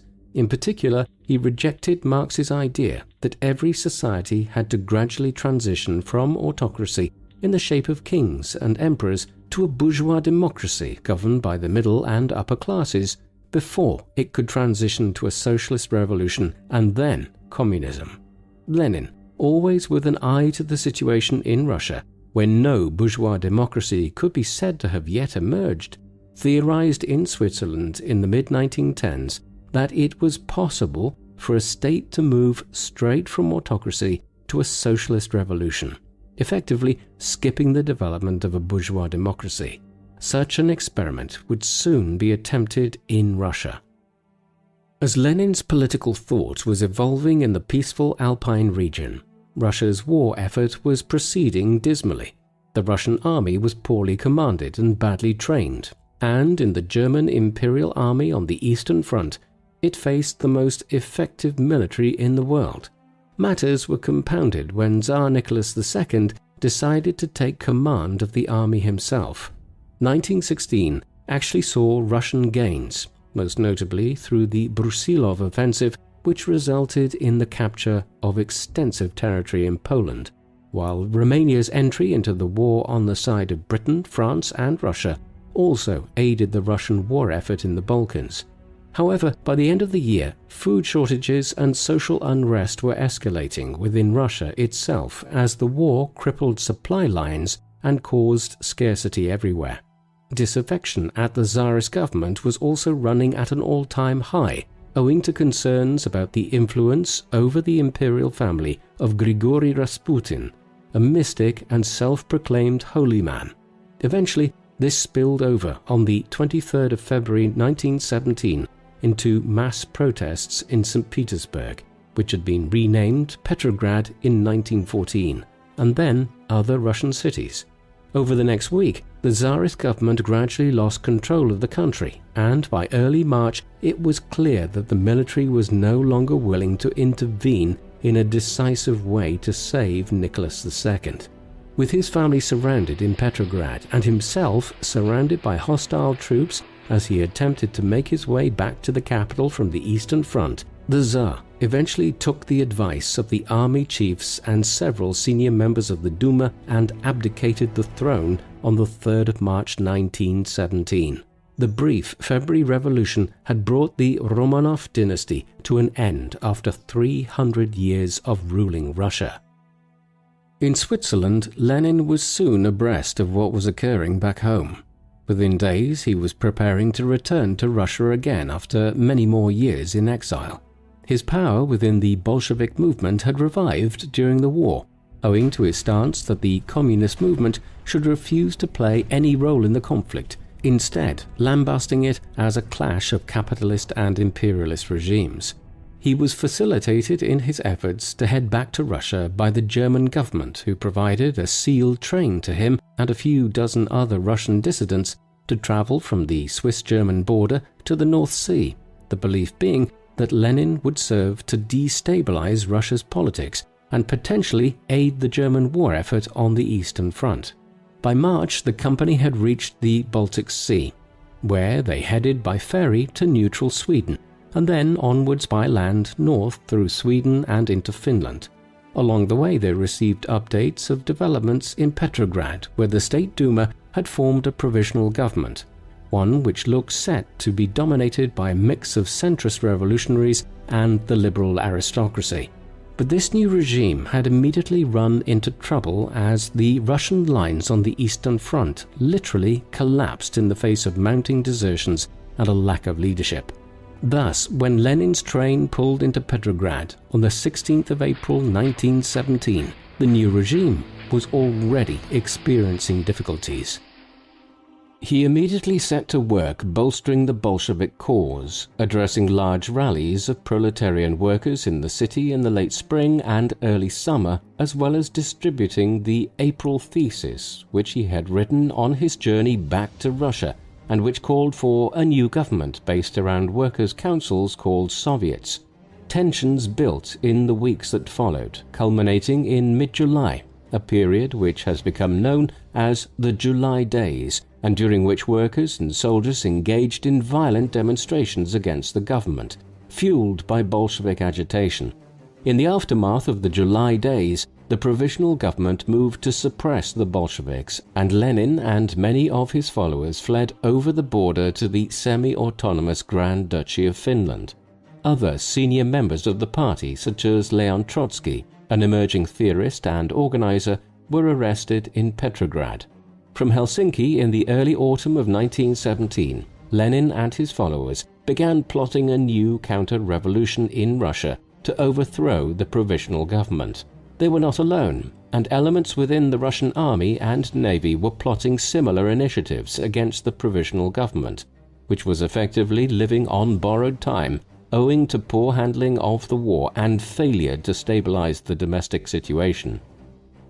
Throughout the autumn, the political situation remained tense in Russia, with the commander-in-chief of the Russian military, General Lavr Kornilov, attempting a military takeover. In order to suppress this, the provisional government was forced to turn to the communists and their workers' Soviets in Petrograd for help, a development which strengthened the cause of the Bolsheviks. Lenin was consequently able to slip back across the border into the capital in early October, where Leon Trotsky had been elected as head of the Petrograd Soviet. The Bolsheviks had also managed to outflank their rivals within the Russian Communist movement, the Mensheviks, by this time. The latter had played a greater role in the State Duma over the years and had cooperated more with the provisional government since March, whereas the Bolsheviks were increasingly able to capitalize on their persistently uncompromising attitude since the 1900s. Thus, by the time Lenin returned to Petrograd in October, the time was wholly propitious for the Bolsheviks to try to seize power in Russia once and for all. The coup, which occurred in Petrograd on the 7th of November 1917, or the 25th of October in the Julian calendar, which Russia used at the time, was one of the seminal moments in modern world history, lauded thereafter by the communist movement as the October Revolution. It followed from several weeks of planning by Lenin, Trotsky, and others in Petrograd in early and mid-October. Armed militias were prepared in Petrograd, Moscow, and other cities to move against the government. It is a sign of how powerful the movement had become that the provisional government was aware of what was being planned, but could not stop it, despite efforts to effectively shut down the city of Petrograd on the 24th of October to forestall a further revolution. Lenin and Trotsky responded by calling on the Military Revolutionary Committee and the Soviets to occupy government buildings on the 25th of October. By the end of the day, most of Petrograd and Moscow were under Bolshevik control. The following day, Bolshevik Red Guards, as their revolutionary soldiers were termed, entered the Winter Palace in Petrograd and effectively removed the provisional government from power. That evening, a Congress of Russia's workers' councils, the Soviets, was convened in Petrograd, which culminated the following day, the 27th of October, in the declaration of a new socialist government. In order not to alienate the bulk of the Russian population, most of whom were still agrarian agricultural workers, talk of a communist state was initially limited, but that is what was effectively established in late October 1917. Within days, the revolutionaries made some of their views and intentions known to the wider political community across Russia. This was a polyglot empire which stretched from the Baltic Sea in Europe to the Pacific Ocean and from the Arctic Circle south into the deserts of Central Asia. It incorporated a vast array of different people, including Russians, Ukrainians, Poles, Georgians, Finns, Latvians, Estonians, Lithuanians, Moldovans, Kazakhs, Turkmen, Armenians, and the various ethnic peoples of the thinly populated Siberian region beyond the Ural Mountains. It was with the goal of assuring this vast array of people that the new government would rule Russia for all its people that the Declaration of the Rights of the Peoples of Russia was issued on the 2nd of November 1917, just days after the Bolsheviks had seized power in Petrograd. This affirmed that all ethnic people living under Russian rule were equal and sovereign and had a right to self-determination. It also abolished religious and national privileges in line with Marxist ideology. The document, which was signed by Lenin and Joseph Stalin, who had risen to become a senior figure within the Bolshevik movement since his first emergence during the Revolution of 1905, is a striking testament to the idealism of the Bolshevik Revolution at its outset. The declaration was effectively saying that the imperialism which had characterized the Russian Empire would not be maintained. The subject people of the Tsars could decide their own political future. Within months, the communist regime would begin to completely renege on this promise. The October Revolution did not result automatically in the creation of a one-party state. The provisional government had been preparing to hold elections for the formation of a new constituent assembly prior to the revolution, and the Bolsheviks followed through with this plan early in 1918. There were, after all, other elements within the revolutionary movement in Russia which had a claim to power, notably the Mensheviks and other leftist and revolutionary groups. Accordingly, a Russian Constituent Assembly met in January 1918, but events were overtaking it as the Bolsheviks, who in March 1918 were to formally rechristen themselves as the Russian Communist Party, aspired to absolute power. In the months that followed, real power was increasingly vested in the hands of the workers' councils or Soviets in cities like Petrograd and Moscow, while centralized power was monopolized by the Political Bureau or Politburo of the Russian Communist Party. In tandem, the party began a concentrated campaign of expelling Mensheviks and members of other socialist and revolutionary groups from the Soviets and other political bodies. Thus, by the end of 1918, the Russian Communist Party had effectively turned Russia into a one-party state which they controlled. Lenin emerged in the course of this formative year as the head of the new communist state. Perhaps most importantly, he was the chair of Sovnarkom, the name of the Council of People's Commissars, which effectively oversaw the governance of the Soviets or workers' councils throughout Russia on behalf of the Russian Communist Party. It would subsequently become one of the main executive branches of the government of what was evolving into the Soviet Union. The chairs of Sovnarkom would later serve as the official head of state, but these titles and roles were still evolving in 1918. As well as chairing Sovnarkom, Lenin also sat on the Politburo and the Council of Labor and Defense. Thus, when Lenin relocated to the Kremlin in Moscow, the ancient center of government prior to the moving of the capital to St. Petersburg by Tsar Peter I in the early 18th century, he did so as the most powerful figure within the new communist regime. This came at a cost, though. With the political environment still highly unstable, there were 3 serious attempts on his life alone in 1918. The third assassination attempt on the morning of the 30th of August 1918 resulted in Lenin being shot twice and badly wounded, with blood entering his lungs. His health, which had been precarious for years, rapidly declined in the period thereafter. In tandem with this reorganization of the government in 1918 to establish a country ruled by the Politburo, Sovnarkom and the Soviets, 1918 saw the Communist Party begin to introduce a number of major economic reforms in line with Marxist ideology. As early as the 8th of November 1917, less than 2 weeks after the October Revolution, a decree on land was issued by the new government. This declared that all the land across Russia which was owned by the old Russian nobility and the Orthodox Church was now confiscated by the state and was to be presently redistributed amongst the peasantry in line with communist ideology. A debate would follow involving Lenin and others over what kind of agricultural policy should be followed thereafter. Lenin favored the establishment of large collective farms run by the state, but this would not be resolved for some time.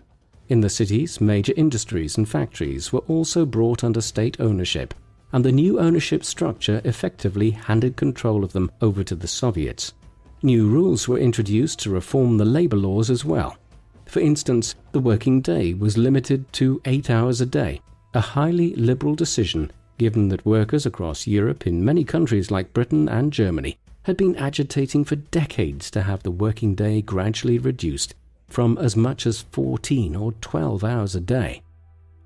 In tandem with these economic and property reforms, a wide array of legislation was passed by Lenin's government in late 1917 and 1918 to transform the social and legal landscape of Russia.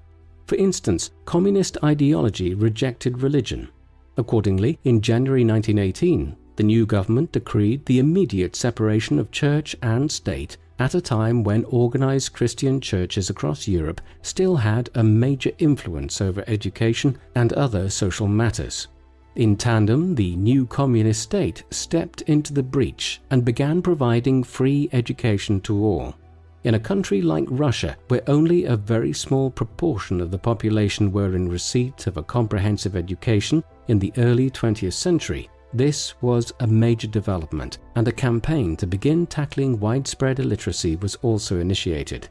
Other aspects of Russian life, such as banking, transport, trade, and communications, were also soon being brought under state ownership, while the old Tsarist legal system was quickly replaced by one presided over by people's courts.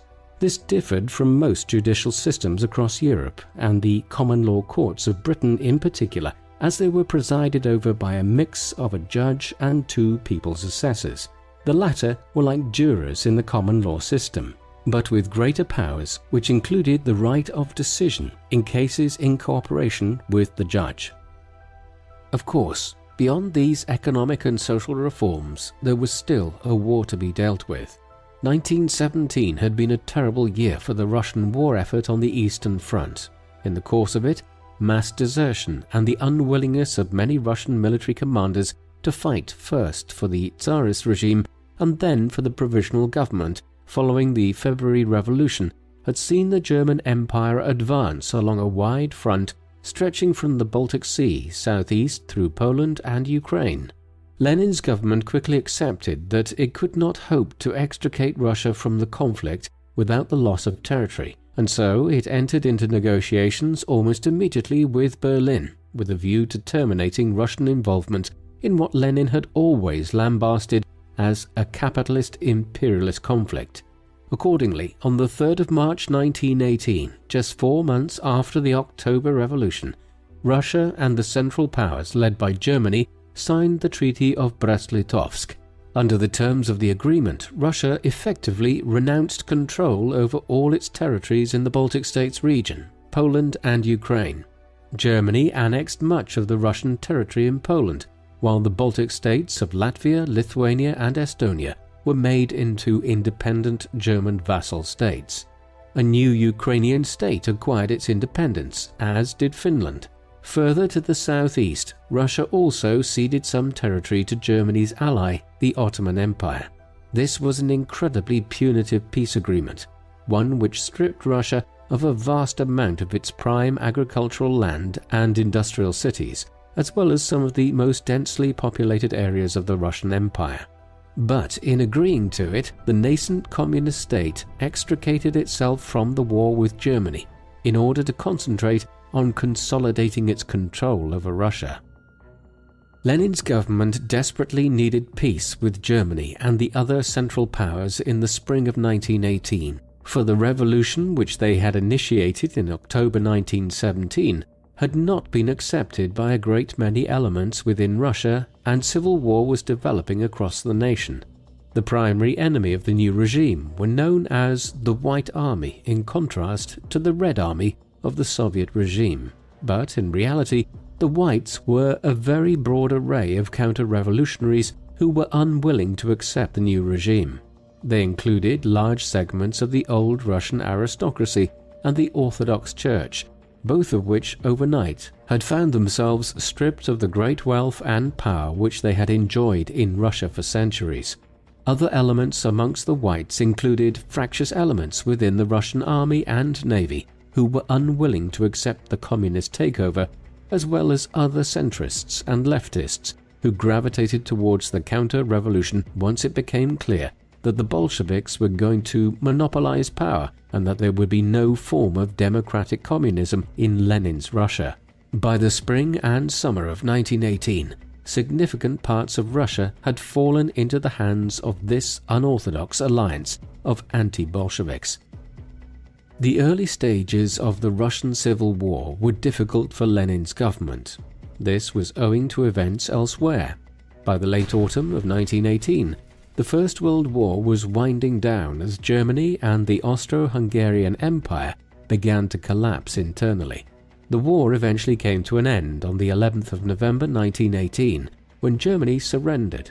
The Kaiser Wilhelm II already having abdicated his throne by that time. With the wider global conflict over, the victorious powers, particularly Britain but also France, the United States and Japan, determined to ensure the overthrow of the new communist state in Russia. The great powers in London and Paris were determined that a radical socialist government would not come to control one of the most powerful states in Europe, and so from late 1918, Britain and others began supplying enormous resources to the White Army. Expeditionary forces were also dispatched to Russia by Britain and others, while the newly created state of Poland, which was formed following Germany's defeat, went to war with Russia with Western aid.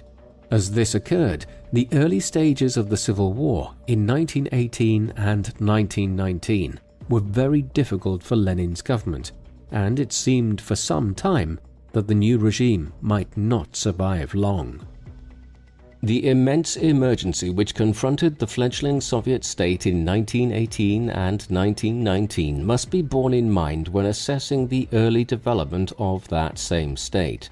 Faced with multiple threats to its very existence, Lenin and his closest associates such as Trotsky and Stalin began unleashing state terror to retain control of the territory which remained in Soviet hands. This was occurring as early as December 1917, when Lenin ordered the creation of the Emergency Commission for Combating Counter-Revolution and Sabotage. It is better known as the Cheka, and the first of the extremely powerful secret police services established by the Soviet state over its 74-year history. The Cheka was tasked with rooting out anyone deemed to be a counter-revolutionary or enemy of the state. Its leader, Felix Dzerzhinsky, was given wide-ranging powers to undertake this mission. Within weeks, hundreds and then thousands of perceived enemies of the state were being arrested and executed without trial. A great many others were detained and sent to labor camps, which were being established in the remote inhospitable climes of Siberia.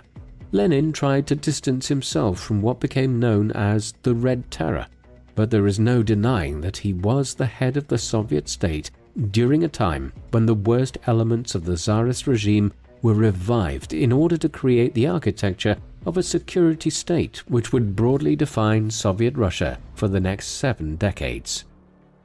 The Red Terror was but one element in the brutal policies adopted by the nascent Soviet state in order to fight the Civil War and secure the regime. Another was the use of blocking units in the war effort. The idea for these had come from Leon Trotsky and essentially involved using units of Red Army soldiers who stood behind the Soviet front lines and gunned down any Soviet soldiers who attempted to retreat. Brutal as these methods were, they soon proved effective.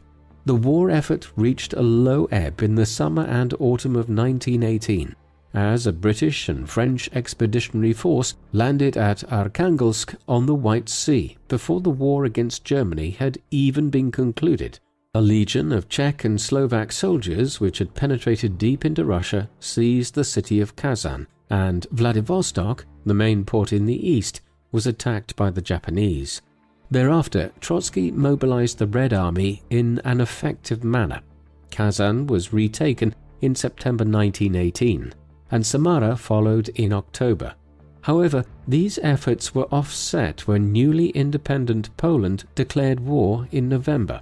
Yet the initial onslaught of 1918 by the Western powers and their proxies had failed to crush the communist state, and the end of the First World War brought distractions for the Entente powers, as wars broke out in Ireland, Turkey, and other regions. In 1919, the Red Army went on the offensive.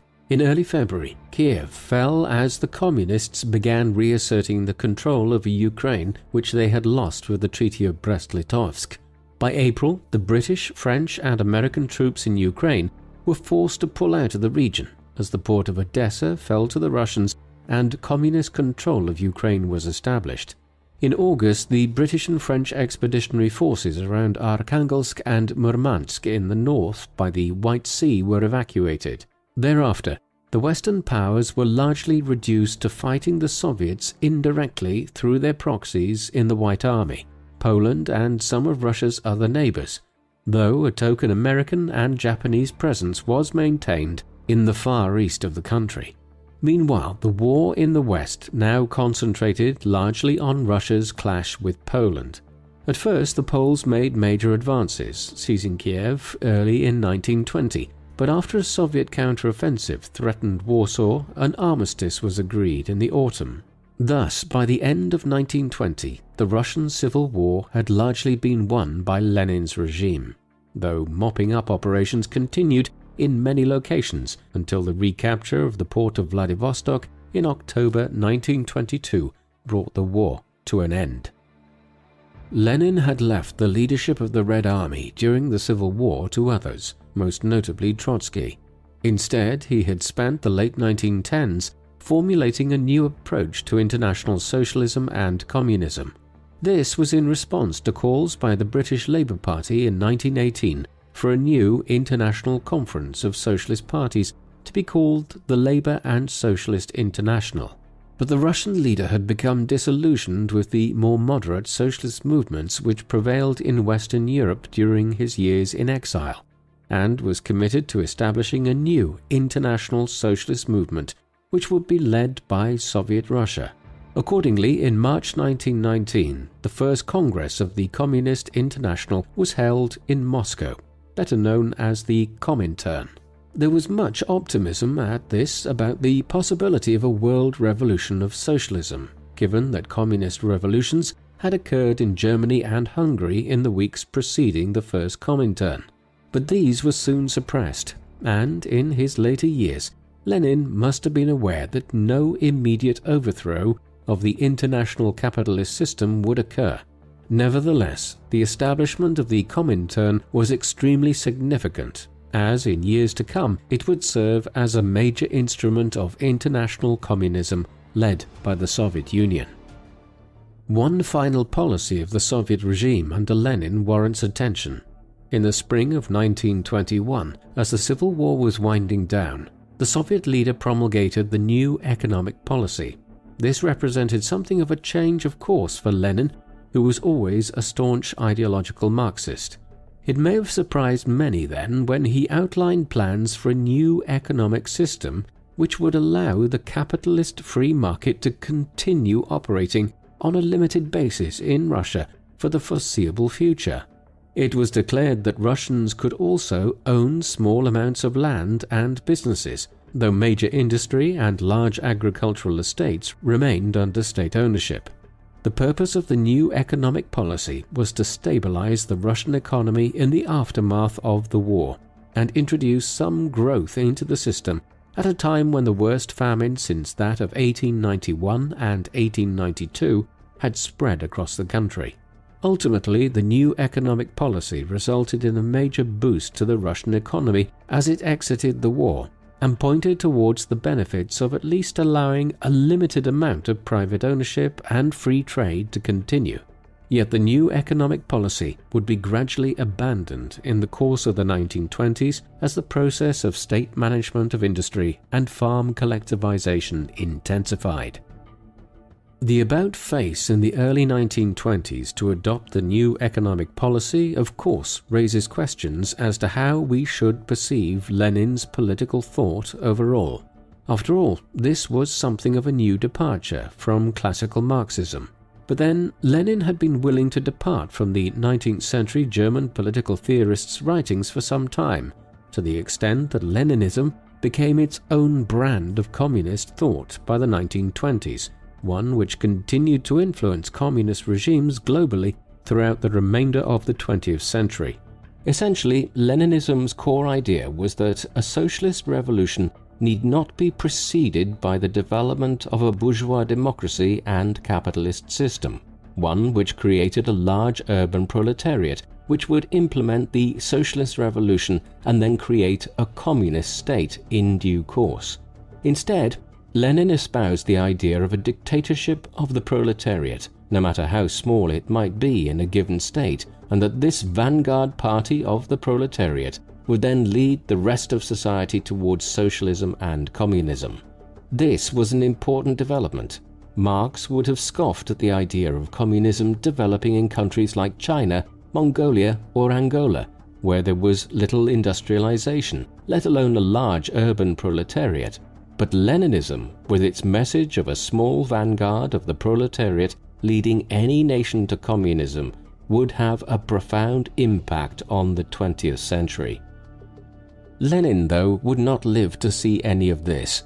His health had been steadily declining throughout the 1910s, though the exact cause of his ailment has never been definitively established. It deteriorated sharply following the multiple assassination attempts in 1918, in particular when he was shot twice and badly wounded that autumn. Thereafter, his physicians, of which there were dozens, called in during the late 1910s and early 1920s to try to resolve his problems, concluded that he might be suffering from blood poisoning, brought on by the fact that the bullets from this most serious assassination attempt had never been removed from his body. Eventually, in April 1922, he underwent an operation to have them surgically removed, but it did not bring about any improvement. Instead, throughout the early 1920s, he was increasingly restricted to Moscow as he suffered from an unusual combination of symptoms, including insomnia, a sensitivity to sound and other stimuli, headaches, nausea, and general fatigue. All of this eventually culminated in the summer of 1922 in the first of several strokes which he suffered in the space of just a few months. These left him partially paralyzed and increasingly restricted to a wheelchair. As Lenin's health declined precipitously in the early 1920s, thoughts inevitably turned to the succession and what arrangement might be put in place if he died or was rendered completely unable to lead the new Union of Soviet Socialist Republics, or USSR, as it had been newly christened in 1922. Lenin had never established himself as a dictator in an absolute sense, but he had become the preeminent figure within the Soviet state, based on his many years at its forefront in exile and his intellectual leadership. Therefore, it was conceivable that nobody would succeed him, but rather the Politburo would rule the Soviet Union collectively as a body. Yet, even Lenin doubted that such an arrangement could work and believed that a preeminent figure would succeed him. To that end, in the midst of his illness in the winter of 1922, he dictated his last testament. Here, he discussed the respective qualities of the viable candidates. Foremost amongst them was Joseph Stalin, who had risen by then to become the General Secretary of the Communist Party. But Lenin had become wary of the Georgian he had first met 17 years earlier at the time of the Revolution of 1905, claiming he was overly ambitious and poorly equipped from an intellectual standpoint. Instead, Lenin gave his approval for Leon Trotsky to succeed him. The dictation of the testament was one of his last lucid major acts. In March 1923, Lenin suffered another stroke, as a result of which he lost the ability to speak. Thereafter, he continued to decline before falling into a coma in the first weeks of 1924. He died on the 21st of January. The political machinations to succeed Lenin began immediately. Trotsky was convalescing from an illness in the warmer weather of the Caucasus region when Lenin died, and Stalin sent him incorrect details of the funeral arrangements so that he missed the state funeral, which was held in Moscow on the 27th of January. Lenin's body was subsequently embalmed and placed on public display in a mausoleum in Red Square in central Moscow, where it is still viewable a century later. Despite Lenin's warnings, many of the other senior members of the Soviet regime and the Politburo favored Stalin in the aftermath of Lenin's death. Stalin entered a political alliance with two of the senior members of the Politburo, Grigory Zinoviev and Lev Kamenev, one which he used to undermine Trotsky in the years that followed. He eventually drove him into exile and then turned on his former allies. By 1929, Stalin had monopolized power completely in his own hands and established himself as a dictator in a manner which Lenin never had. For the next quarter of a century, he ruled the Soviet Union in a totalitarian fashion, murdering millions in his quest to retain absolute power. The man who was born as Vladimir Ilyich Ulyanov and became known to the world as Lenin, the pen name he adopted in the early 1900s, was one of the most influential figures of the 20th century. He hailed from an upper-middle-class bourgeois background and then reacted violently against that same background from a very young age, a development brought about in part by the execution of his brother by the authoritarian Tsarist regime in the late 1880s. Over the next quarter of a century, he emerged as the leading intellectual figure within the Bolshevik movement, theorizing about how communism could function in Russia and moving beyond Marxist thought in the process. As a result, when the First World War created a propitious environment for a communist state to emerge in Russia in 1917, he became the leader of it, with his message that the Russian proletariat and the communists, as small in number as they might be compared to the population of the Russian Empire as a whole, would act as a vanguard for the development of communism in Russia and then the world. The Russian Revolution was born of idealism and the goal of overthrowing the autocratic imperial regime which had ruled Russia for centuries. But nation-states can rarely escape their past entirely, and that proved to be all too true of Soviet Russia. Within weeks of the Bolsheviks seizing power, they had begun to create a communist state which in many ways mirrored the Tsarist regime which preceded it. The Cheka was created as a secret police, which effectively succeeded the Okhrana, the secret police under the Tsars.